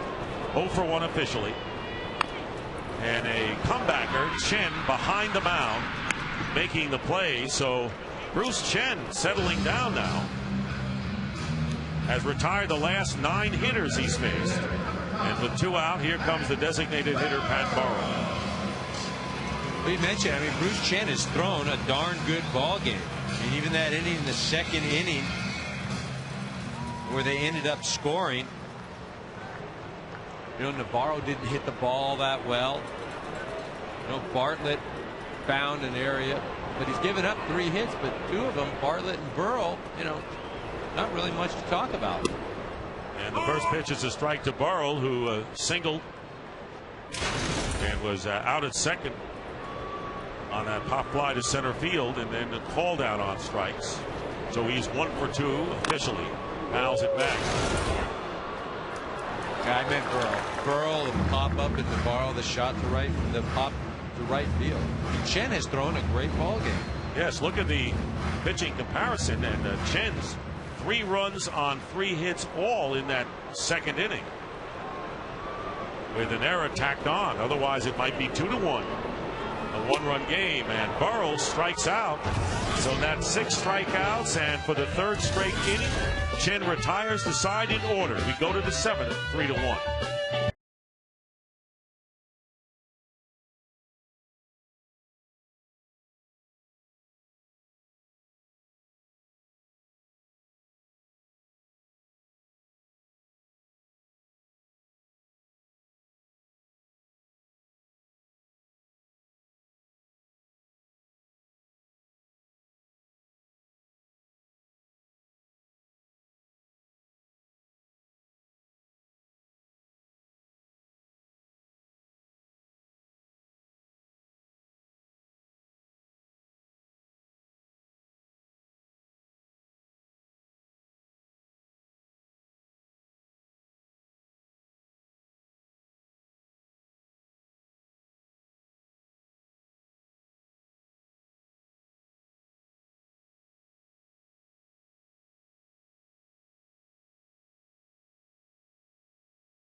Gillette Body Wash, the official body wash of Major League Baseball. Into the 7th inning, the Rays leading at 3-1, and Mitch Meyer batting for the first time in the game and takes ball 1. Meyer hitting .221 with 9 runs batted in. Was hitting .213, 38 starts before being sent down July the 16th. Called up for the second time when Jose Guillen was put on the DL with a sprained knee. 1-1 the count to him. Callaspo and Pena to follow against Jeff Neiman. 2 balls and 1 strike. Grant Balfour throwing in the Rays bullpen. There he is. Pop fly. Ibar calling for it. Foul territory and makes the catch. And right now, time for a direct TV highlight. Bottom of the 2nd. White Sox leading 3-0. 1 out, 2 on, and Gordon Beckham doubles to right field, scoring Jason Hicks and Scott Podsednik to make it 5-0 in favor of the White Sox.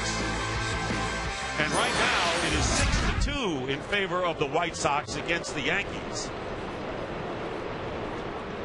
And of course, the Tampa Bay Rays would benefit if the White Sox go on and win that game. Coming in, the Rays 6 games behind the Yankees. Alberto Callaspo has struck out twice today. Came into the game as the toughest hitter to strike out once every 16 times up. He's gone down twice to Jeff Neiman. 1-1.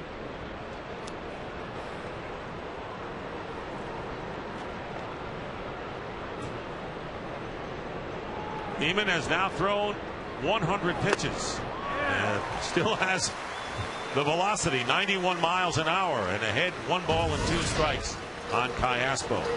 Well, he's got Callaspo previously with the curveball. Got him all set up for another one right here. Here's the 1-2 pitch upstairs. Tried to throw it, slipped out of the hand. Come back with another one here. 1 out in the Royals 7th. Rays lead 3-1. And there's a sharply hit ball knocked down by Zobrist. Sparkling play by Ben Zobrist. That was hit hard by Callaspo, and he's retired for the 2nd out. Well, you know, one of the things Joe Madden talked about in the remaining 2 months is to shore up this defense. And Tampa Bay has played great defense today. We saw the throw by Crawford, the blocking of the plate by Navarro, this great play by Zobrist. You know, defense is something that you can control. What I mean by that, when you're up at the plate hitting, the pitcher has the ball. Here, ground ball to first. Another fine defensive play, huh, man? 3 up, 3 down for the Royals. Middle of the 7th, the home 7th, 3-1, the Rays.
presented by Gillette Body Wash and sponsored by Pepsi. Pepsi is the official soft drink of Major League Baseball. By Hyundai. Now Hyundai Assurance can even lower your price at the pump. And by new Gillette Hydra Scrub Body Wash. A powerful clean without dry skin. Willie Ibar leading off in the 7th inning against Bruce Chen, who got his second wind after a rough second inning and a third inning when he walked a batter and hit a batter. He has retired 10 in a row. Ibar has walked and struck out and has scored one of the 3 Rays runs. Chasing it is Butler to no avail as it lands in the first row behind the dugout. And time now for Taco Bell Bring the Heat. Talk about the pitch speeds of these hurlers today. Well, Neiman getting it up there at 94, 95 miles an hour with movement, and then the big curveball. Chen doesn't have the same sort of velocity, but he's been able to be effective, put the ball up in the zone and mix it in the curveball as well. Ibar thrown out by Gordon at third, 1 away in the 7th, and that'll bring up Gabe Kapler. We were talking about how Bruce Chen throwing a lot of pitches in that 2nd and 3rd inning. But Neiman got to 100 before Bruce Chen, whose 100th pitch is upcoming right now. And that is his season's high. And thus Jamie Wright, right-hander, warming up in the Kansas City bullpen. 1 out in the Rays' 7th inning. Tampa Bay in front 3-1. Ball 1 outside. Kapler has lined out softly to Callaspo and struck out. 6 strikeouts for Chen, who has walked 3, and it's 1-1. Again, you look up on the scoreboard, and the Royals have out-hit the Tampa Bay Rays today, 4-3. Again, it was the timing of those hits. Rays put all 3 together in 1 inning. There's a base hit to center field. Kapler is aboard. That is the 4th hit and the 1st since the 2nd inning for the Rays. 1 out, 1 on to Dioner Navarro coming up. And let's get a closer look at the Rays catcher, Dioner Navarro.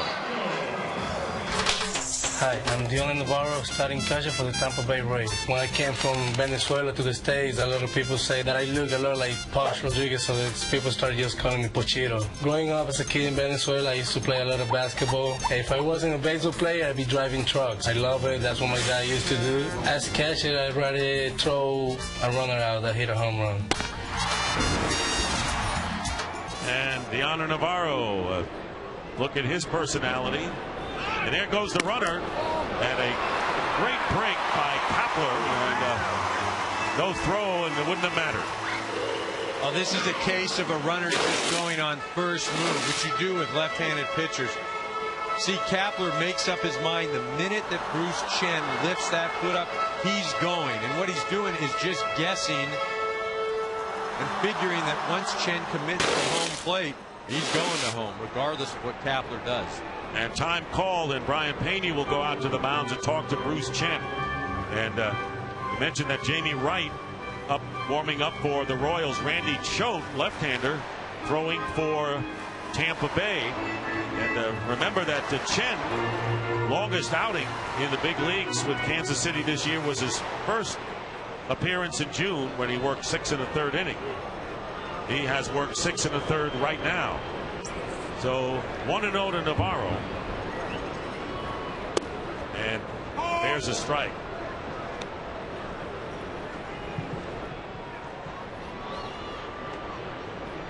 Navarro 1 for 2 with a single, scored one of those 3 runs in the 2nd inning. In fact, he scored on the triple by Bartlett, who came around on the throwing error by Callaspo. That was the only damage done by the Rays in this game. Yet they still have a 2-run lead here in the 7th. Report that Mark Teahan was replaced because of muscle tightness in his lower back. That's why Mitch Meyer went into play center field. And the pickoff attempt to second and back safely is Kapler. Rays in stolen bases have 142 on the year, far and away the most in the major leagues. In fact, in second place are the Angels with 106. 1-1. Tampa Bay with a runner in scoring position. Fastball is up in the zone, 2-1. Well, that's the thing about Tampa Bay offensively. They'll constantly put pressure on you. They have a number of guys that can run. They can hit the ball out of the ballpark. They've got the American League's leading home run hitter. He's tied for the lead, Carlos Pena. Fly ball hit deep to center field. Meyer is going back, long run, and it's going to drop for a hit. Coming around is Kapler, and here comes the throw to the plate. It's going to be close, and Kapler is going to be out at home. As Brian Pena stood his ground, standing up, puts the tag on Kapler. As Navarro goes to second, our second play at the plate in the game, resulting in and out, one for each team, and there are two away. Well, now this is not good base running right here. Gabe Kapler from the get-go should at least be halfway or more than halfway. When the ball bounces, then he can go ahead and easily score. But in this situation, he's hanging around second base thinking that he may even tag up if Meyer catches the ball. Well, that does you no good. Then you tag up, you go to third base with 2 outs. You know, after the fact, he's hustling, but the bottom line is, at the beginning, he wasn't going halfway. And that'll be all for Bruce Chen as Trey Hillman goes to the mound, and well-deserved congratulations. And coming in will be Jamie Wright. We'll be right back.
Jamie Wright is the new pitcher for the Royals, and his first pitch to Jason Bartlett is in for a strike. Jamie Wright came in the game in Baltimore Tuesday. It was 3-3 in the ninth, retired all 6 batters he faced, and earned his first win of the year as Bruce Chen leaves after working 6 2/3 innings, his longest stint for the Royals this year. And Bartlett fouls it off, 0-2. Well, Bruce Chen doing a nice job. Had a rough second inning as far as giving up some hits and some runs, but really only one hard hit ball that inning. Trey Hillman has to be excited about the outing that Bruce Chen gave him today. And now hoping that Jamie Wright can keep the game a 2-run affair with 2 out. And Deano Navarro at second base. Check swing. And the count, 1 ball and 2 strikes. Bartlett with a 2-run triple and grounded out. Part of that 3-run second, and that has been the inning of offense for the Rays today.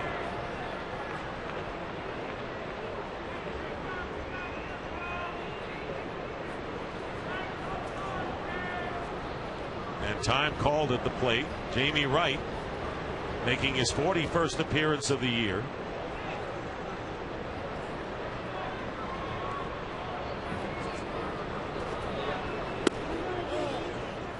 Two and two.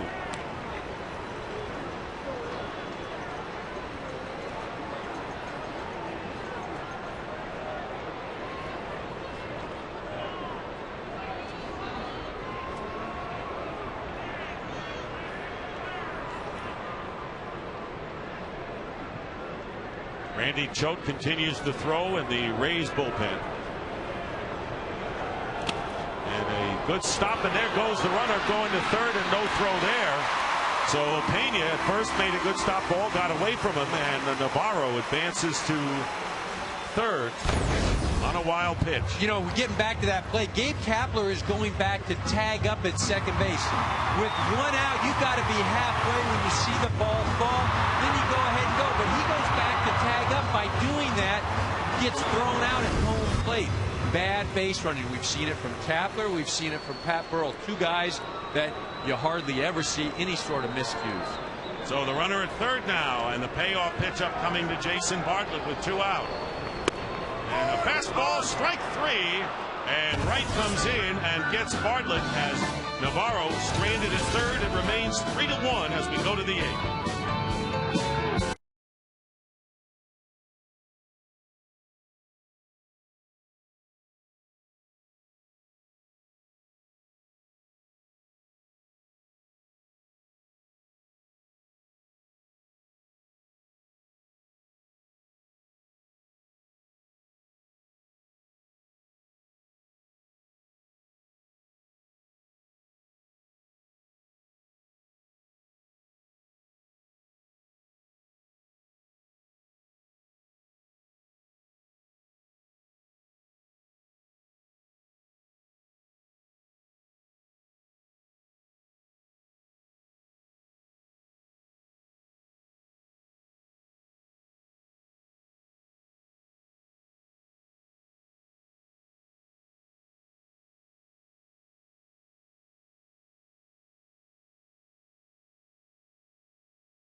Lead 3-1 as we move to the top of the 8th inning.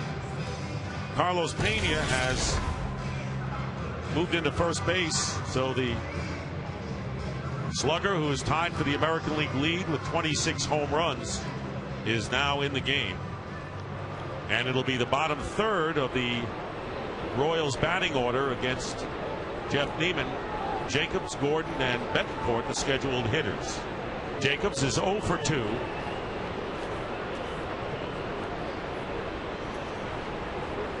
Three to 1 to score, and Rays have out hit the Royals 5-4. And Kansas City's committed the only error. 0-1 the count to Jacobs.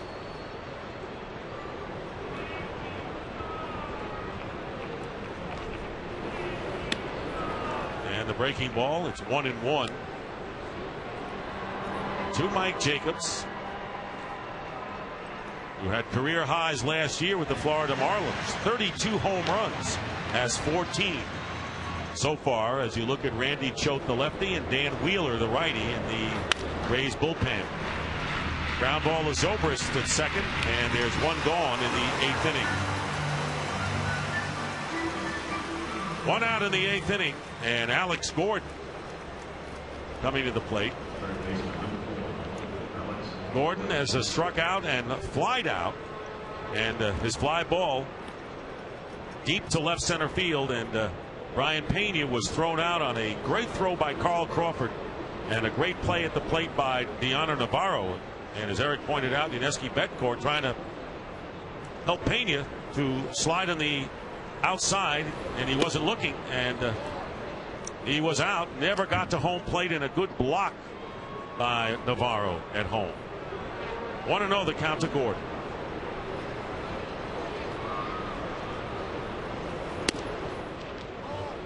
Two and 0.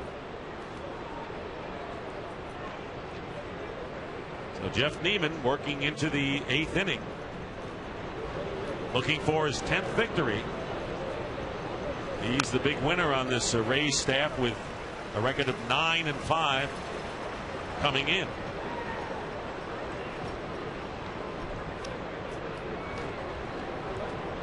Well, he really has thrown well. You know, he's got that downward arc Joe Madden talked about, a lot of movement.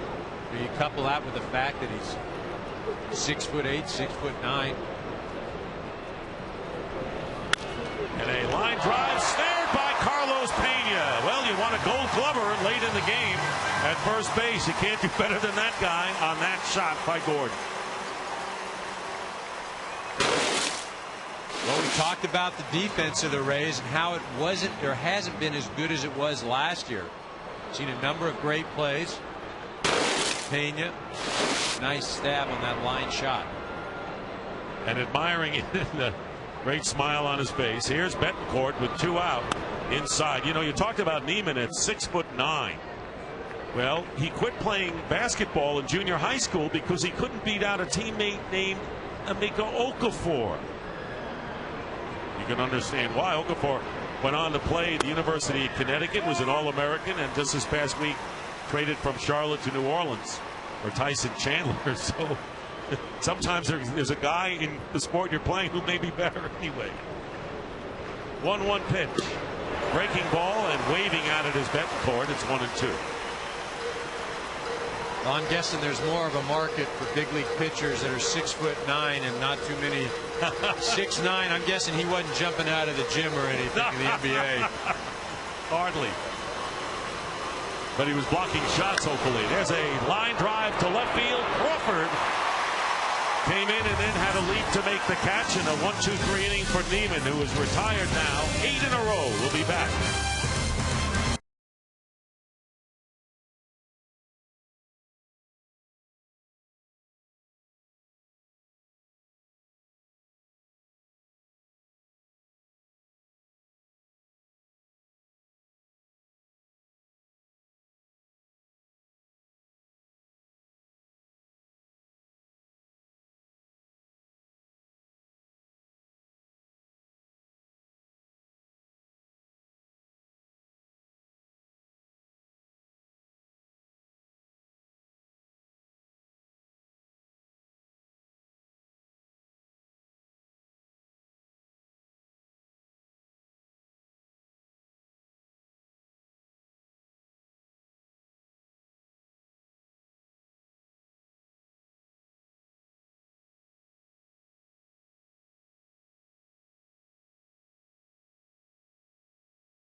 facing Jamie Wright, who came in and struck out Bartlett, with Navarro at third to end the 7th inning.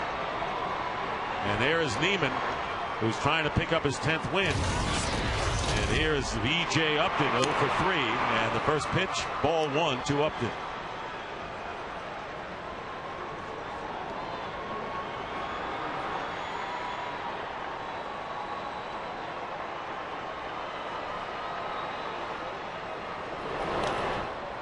Two balls and no strikes to Upton. And Pepsi, the official soft drink of Major League Baseball, presents the July nominees for the MLB Clutch Performer of the Month award, presented by Pepsi. How about this? Mark Burley, who has a perfect game, one of the candidates. And how about Jonathan Sanchez, who has a no-hitter? You don't often see that for 1 month of performance. And the bounding ball to third, fair ball. Gordon on one hop, not in time, and Upton beats it out for a base hit. So a leadoff single here in the 8th inning. So vote today for the MLB Clutch Performer of the Month award at PepsiClutch.com. Well, not much that Alex Gordon can do here. He takes a step back in his first movement, then he tries to come in and backhand it at the same time. Doesn't have a lot on the throw. A nice pick by Billy Butler, but you got a guy like B.J. Upton. You see, watch where he goes. See how he goes back? He takes a little hesitant step back and then decides to go in. The minute he steps back, play over.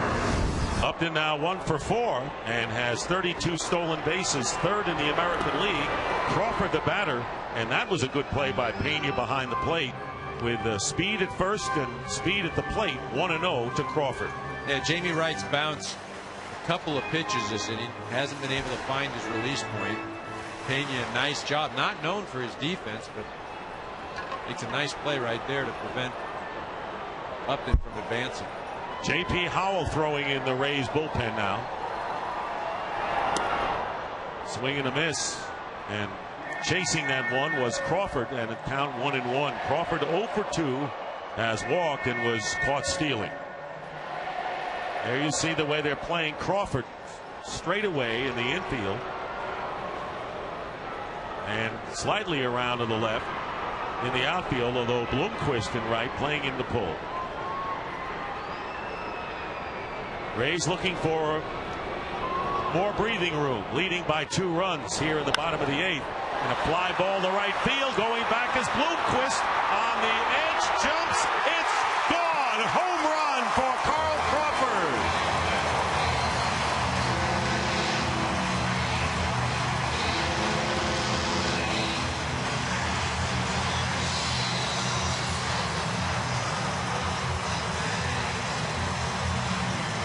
Two-run homer for Crawford, his 11th of the year, and it is now a 5-1 game. Well, I said it earlier. Carl Crawford has been the most consistent player for this Rays team, along with Ben Zobrist. But he can hurt you in so many ways, whether it's out on the base pass, whether it's there hitting a home run, or defensively making a great throw earlier in the game to Deandre Navarro at home. I mean, he's done it all. 5-1 the score. Here is Evan Longoria. Strike 1 to Longoria, who walked in the first inning, struck out and fly to left. Batting .272. Came into the game second in the American League with 78 runs batted in. Inside breaking ball, 1-1. So it was quiet in the middle innings for the Rays offense after they scored 3 runs and had 3 hits in the second. They had a single and a double, did not score last inning. But the home run and the first home run of the game by the Rays, giving them a 4-run bowl. Well, and it's almost been the same story for this Kansas City ball club for the last couple of weeks as far as the bullpen. They've just been ineffective, haven't been able to hold anybody down, and from the 7th inning on. Up the middle, base hit to center by Longoria. Still nobody out, and third straight hit here in the 8th inning, and now it's time for the Mercedes-Benz E-Class Attention Assist of the game. Well, that comes back with Alex Gordon hitting the fly ball to Carl Crawford. You see, he just lets this thing go, throws it all the way home on the fly. You see Jeff Neiman, he's excited. Here the ball, Navarro hits out the right center. Meyer to Callaspo, to Pena, and he gets Gabe Kapler at the plate. 2 plays at the plate are Mercedes-Benz assist of the game. Here's Ben Zobrist, and the pitch, ball 1. So Longoria on it first. Upton beating out the infield hit, and Crawford driving him home on his 11th home run of the year, now with 47 runs driven in. And then Longoria up the middle with a base hit. Zobrist 0 for 2, hit by a pitch his last time up. And the fastball for a strike, 1-1. The Rays have their new pitcher Jeff Bennett, former Brave, warming up in the bullpen along with left-hander Brian Schaus, the 40-year-old who came off the DL. Joe Nelson was optioned to AAA after last night's game by Tampa Bay. So the Rays looking for more, in front 5-1. There's a breaking ball for the strike, 1-2. John Bale, a left-hander, throwing for Kansas City.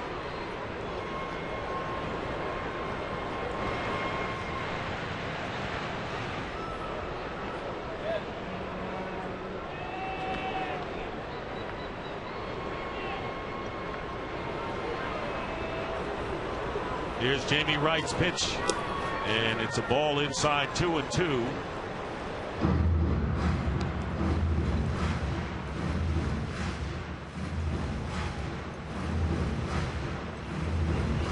And a great crowd on hand today.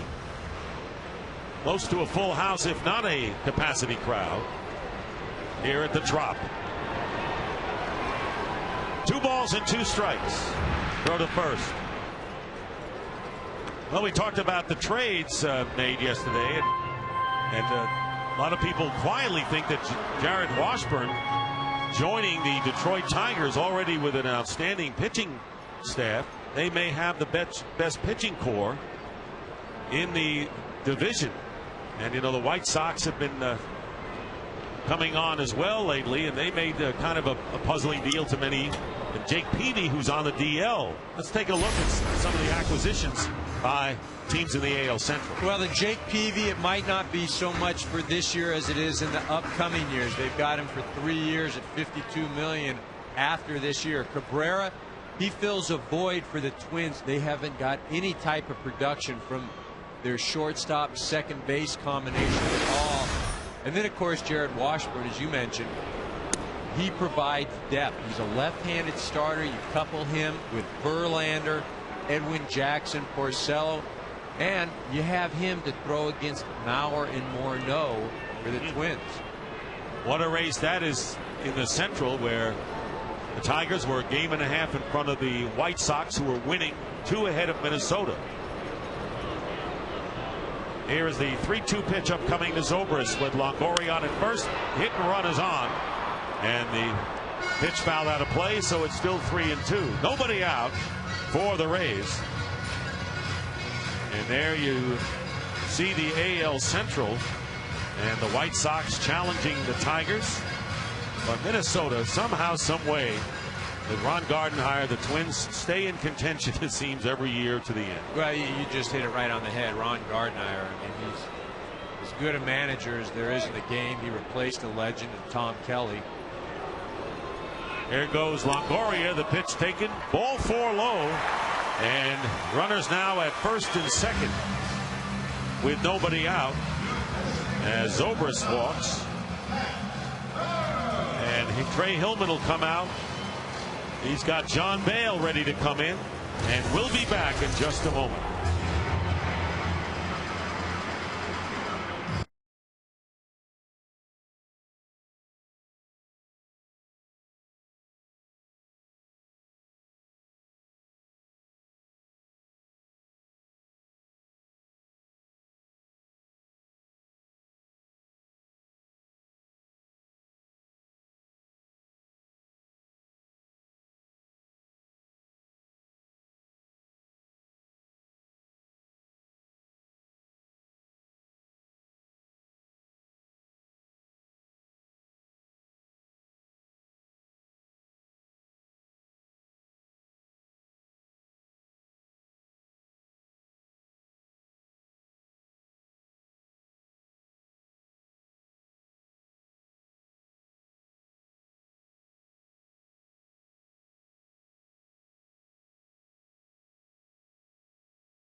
in his 7th season, 3rd with the Royals. 0-1 with a 6.16 ERA. Will be coming in to face Pat Burrell. Now it's time for the Just for Men hair color the whole situation. Let's take a look at them. You see John Bale, he's got 9 for the Royals. Grant Balfour and Dan Wheeler, each with 11. Burrell is 1 for 3, struck out twice, and just as these relievers keep their team in the game, he too could stay in the game with Just for Men hair color. Bruce Chen worked 6 2/3 innings, gave up 3 runs, 2 were earned. Finished strong. Jamie Wright, responsible for the men on base, worked 1/3 of an inning. Still nobody out for the Rays, and Burrell is the 5th batter to come up here in the 8th. Well, and if you're Pat Burrell right now, you've been struggling, but you couldn't ask for a better situation. You got a left-hander out there, doesn't have great stuff. 2-0 count, you're sitting on one thing and you're letting it fly. Took something off that pitch, and it's 3-0 to Burrell, and 1 pitch away from loading the bases to Carlos Pena. I mean, this is where, as a manager, Joe Madden may be giving Pat Burrell the swing away sign. You know, 3-0, even you're up, you got to build the guy's confidence. Let him take a half.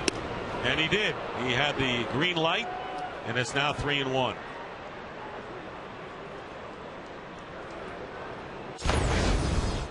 And this pitch outside, just kind of running away, and you see Pat going after it. Good healthy cut.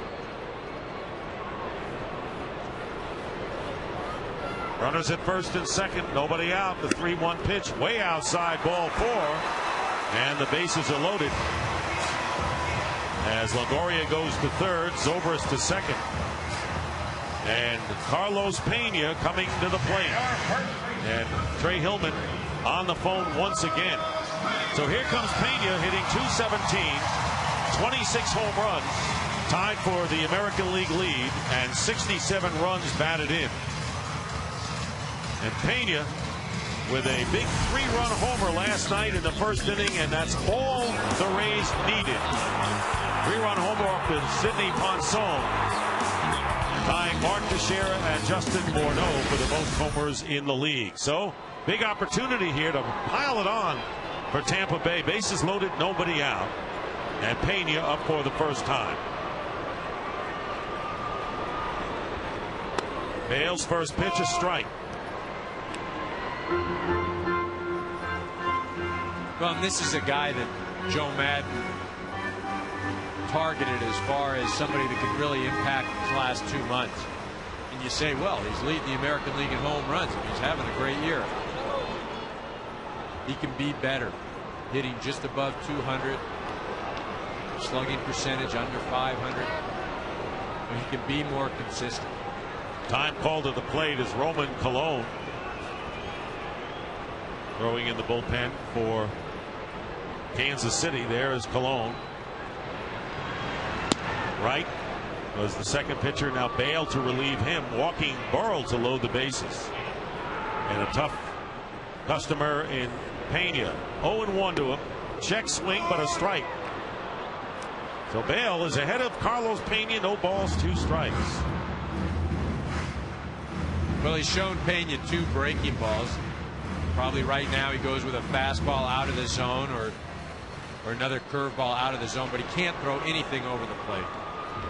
Not ahead, 0-2. Expand Pena's zone, make him be aggressive and go after something that is not a strike. Longoria at 3rd, Zobrist at 2nd, Burrell at 1st. Here's the 0-2 pitch, just misses 1-2. Interesting about John Bale, he is the brother-in-law of NHL Tampa Bay Lightning star Vinny LaCavaliere. Bale's wife, Genevieve, is LaCavaliere's sister. Grew up in Crestview, Florida, and of course Tampa Bay Lightning, Stanley Cup champions recent years. Now he's dealing with Carlos Pena. 1-2 the count. Infield is in, and a chopper. Callaspo goes home safe, as Pena could not hold on to it. It would have been a force, and they had Longoria But Brian Pena could not hold on to the throw from Callaspo, and the run scores, and it's now 6-1. Well, we'll get a chance to look at it, but I think Callaspo short hopped Pena, and he tried to rush things. I mean, you've got Longoria, who is not fast at all. He had time to set. Look at, I mean, he's not even in the picture. That's, again, Callaspo not knowing the situation and where the runners are and who the runners are. He's got all day to get down, make a good, strong throw. Instead, he rushes. Here, it's short hops right there. Not a good play. Fielder's choice, and the run scores. And it's now 6-1. The bases remain loaded, and the infield stays in as Gabe Kapler takes strike one. So they're going to charge Callaspo with the error, and no run batted in.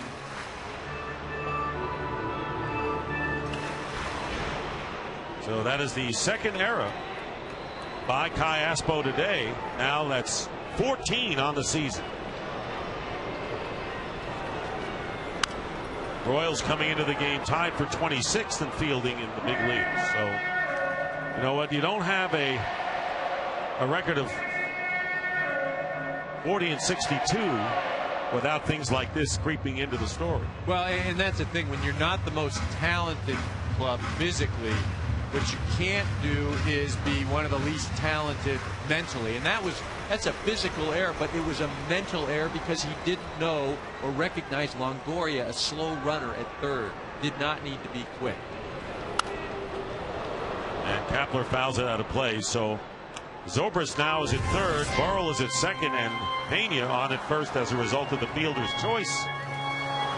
So still nobody out. And Kapler is the seventh man to hit against Royals pitching here in the eighth inning.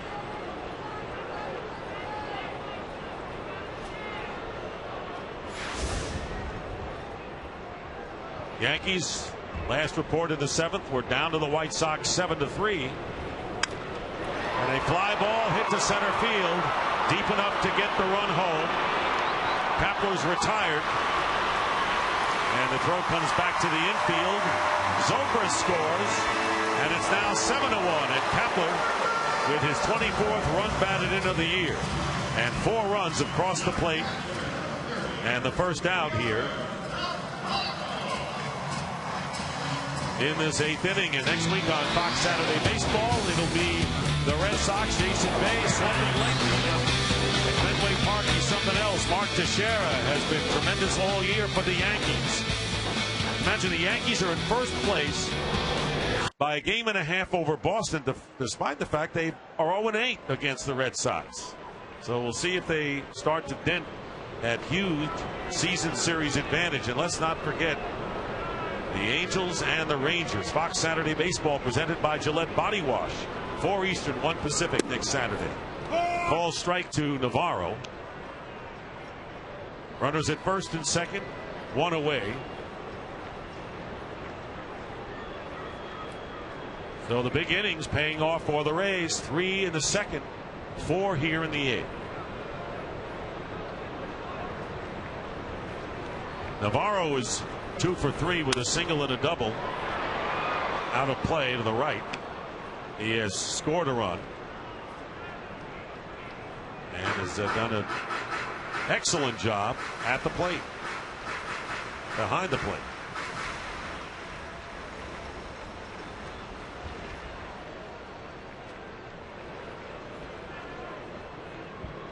Burrell at second, and Pena with the lead at first.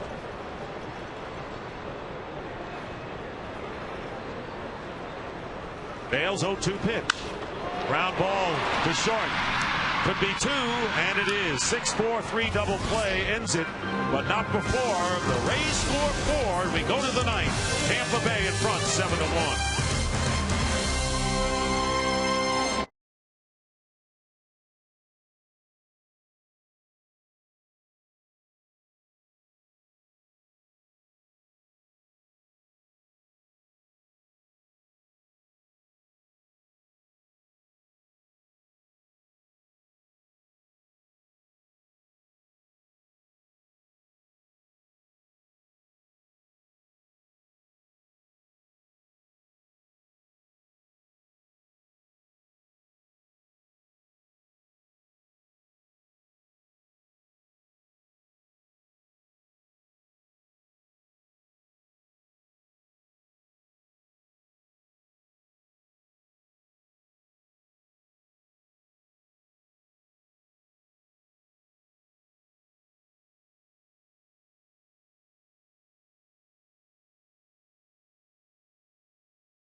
everywhere. Well, it's a Jason Bartlett triple. Drives in 2 runs, and then because of the errant throw, he continues on home plate. 3 runs on 3 hits that inning. That's a Holiday Inn game-changing play. And Jeff Neiman, who worked 8 innings and gave up 1 run on 4 hits, giving way to Brian Schaus, the 40-year-old left-hander, who pitched an inning and allowed 4 runs on 3 hits Monday against the Yankees. Made 4 rehab appearances in Charlotte, turning off the DL with an elbow strain. And he made 23 appearances for Kansas City back in 2003. So Brian Schaus in to finish it off for Neiman. The first pitch is a strike to David DeJesus, who homered his last time up to account for the only Kansas City run. 1 for 3 on the day. His home run number 8 on the year.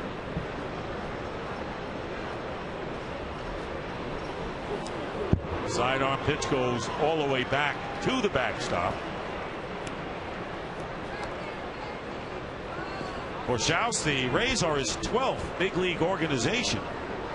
And on top of that, also pitched in Japan in 1998. Of course, Trey Hillman on the opposite dugout managed 5 years in Japan. Sidearm pitch, fastball in for the strike. 1-2. DeJesus. Royals have 4 hits today, a 2-out single in the second by Pena, 2-out double by Tien in the 4th. Leadoff double by Pena in the 5th, and the leadoff home run, or the 1-out homer by DeJesus in the 6th. 2-2 now. The Yankees were trailing the White Sox 7-3 in the 7th inning. And it's now a 7-4 game.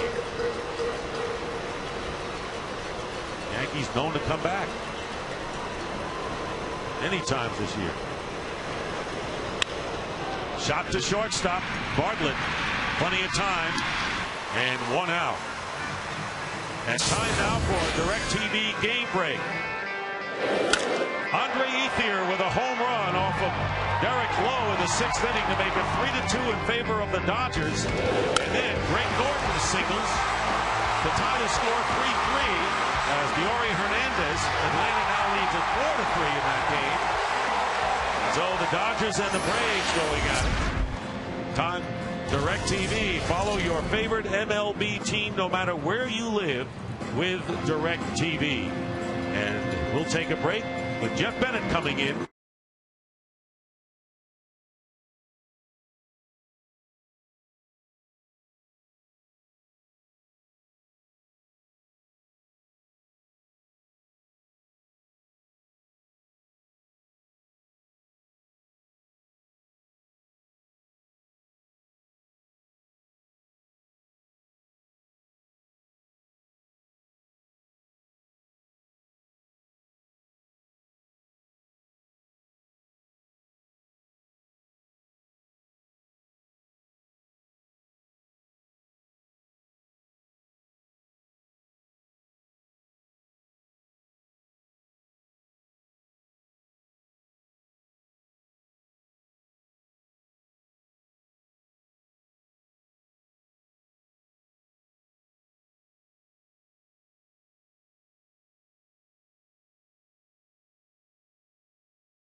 Nelson went down. Bennett is aboard, and with one out facing Willie Bloomquist, and the first pitch, strike one. So Brian Schaus retires the one batter he faced, and now Bloomquist with one out here in the ninth. Rays lead it 7-1, and 1-1 the count to Bloomquist. 0 for 3 today. Well, Bennett, a hard thrower, as you mentioned, came over from the Atlanta Braves. Had an earlier episode where he got a bit excited in the dugout, tried to attack I believe it was a wall or a Gatorade thing, and broke his hand and on the DL for a while. Usually don't win those battles when you're going after the Gatorade bucket or the wall. Sometimes if it's a door, it's a swinging door, they can actually fight back. Atlanta beating the Dodgers 4-3. That's a final score. It's 7-4. The White Sox still lead the Yankees. So an important game for the Rays. They close down the Royals here in the ninth. They would move to within 5 games of the Yankees. And of course, obviously not hurt their wild card chances either. Billy Butler 0 for 3.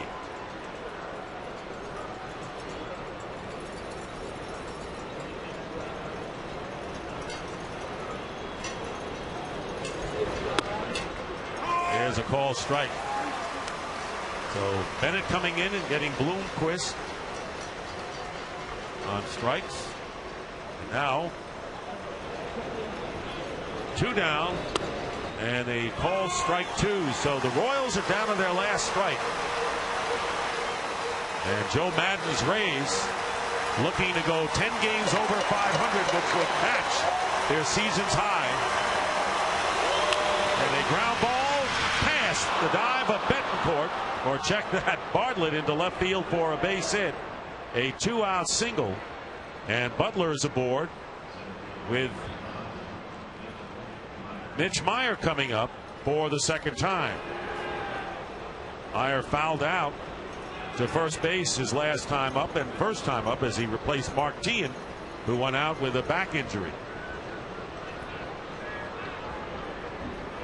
And that is hit number 5 for the Royals. They managed only 5 hits last night in losing the series opener 8-2. Strike. No, it's a ball. You know, going over this game, you know, sure, the Rays have scored 7 runs. Jeff Neiman had another great outing, but, you know, watching this, you know, what I'll take away from it is the great defense that Tampa Bay played today. And that's something that is going to be important over these next 2 months. You know, it doesn't show up in a box score, but being out here today, watching some of the plays, Zobrist, Crawford, the throw, Pena, the stab, that's going to be the difference in these next 2 months, whether they're playing in the postseason or whether they're watching. That was a big key for them last year in their march to the AL East title and getting into the World Series before losing to the Phillies in 5 games. Meyer swings and misses. And once again, the Royals down to their last strike as the Tampa Bay Rays trying to make it 8-0 against the Royals. Outstanding pitching performance by Jeff Neiman. And strike 3, and that'll do it. The game is over, and the Rays win it 7-1. 3 in the second, 4 in the eighth, the difference as Tampa Bay wins the game 7-1. And we'll return to St. Petersburg for post-game coverage right after these messages from your local Fox station.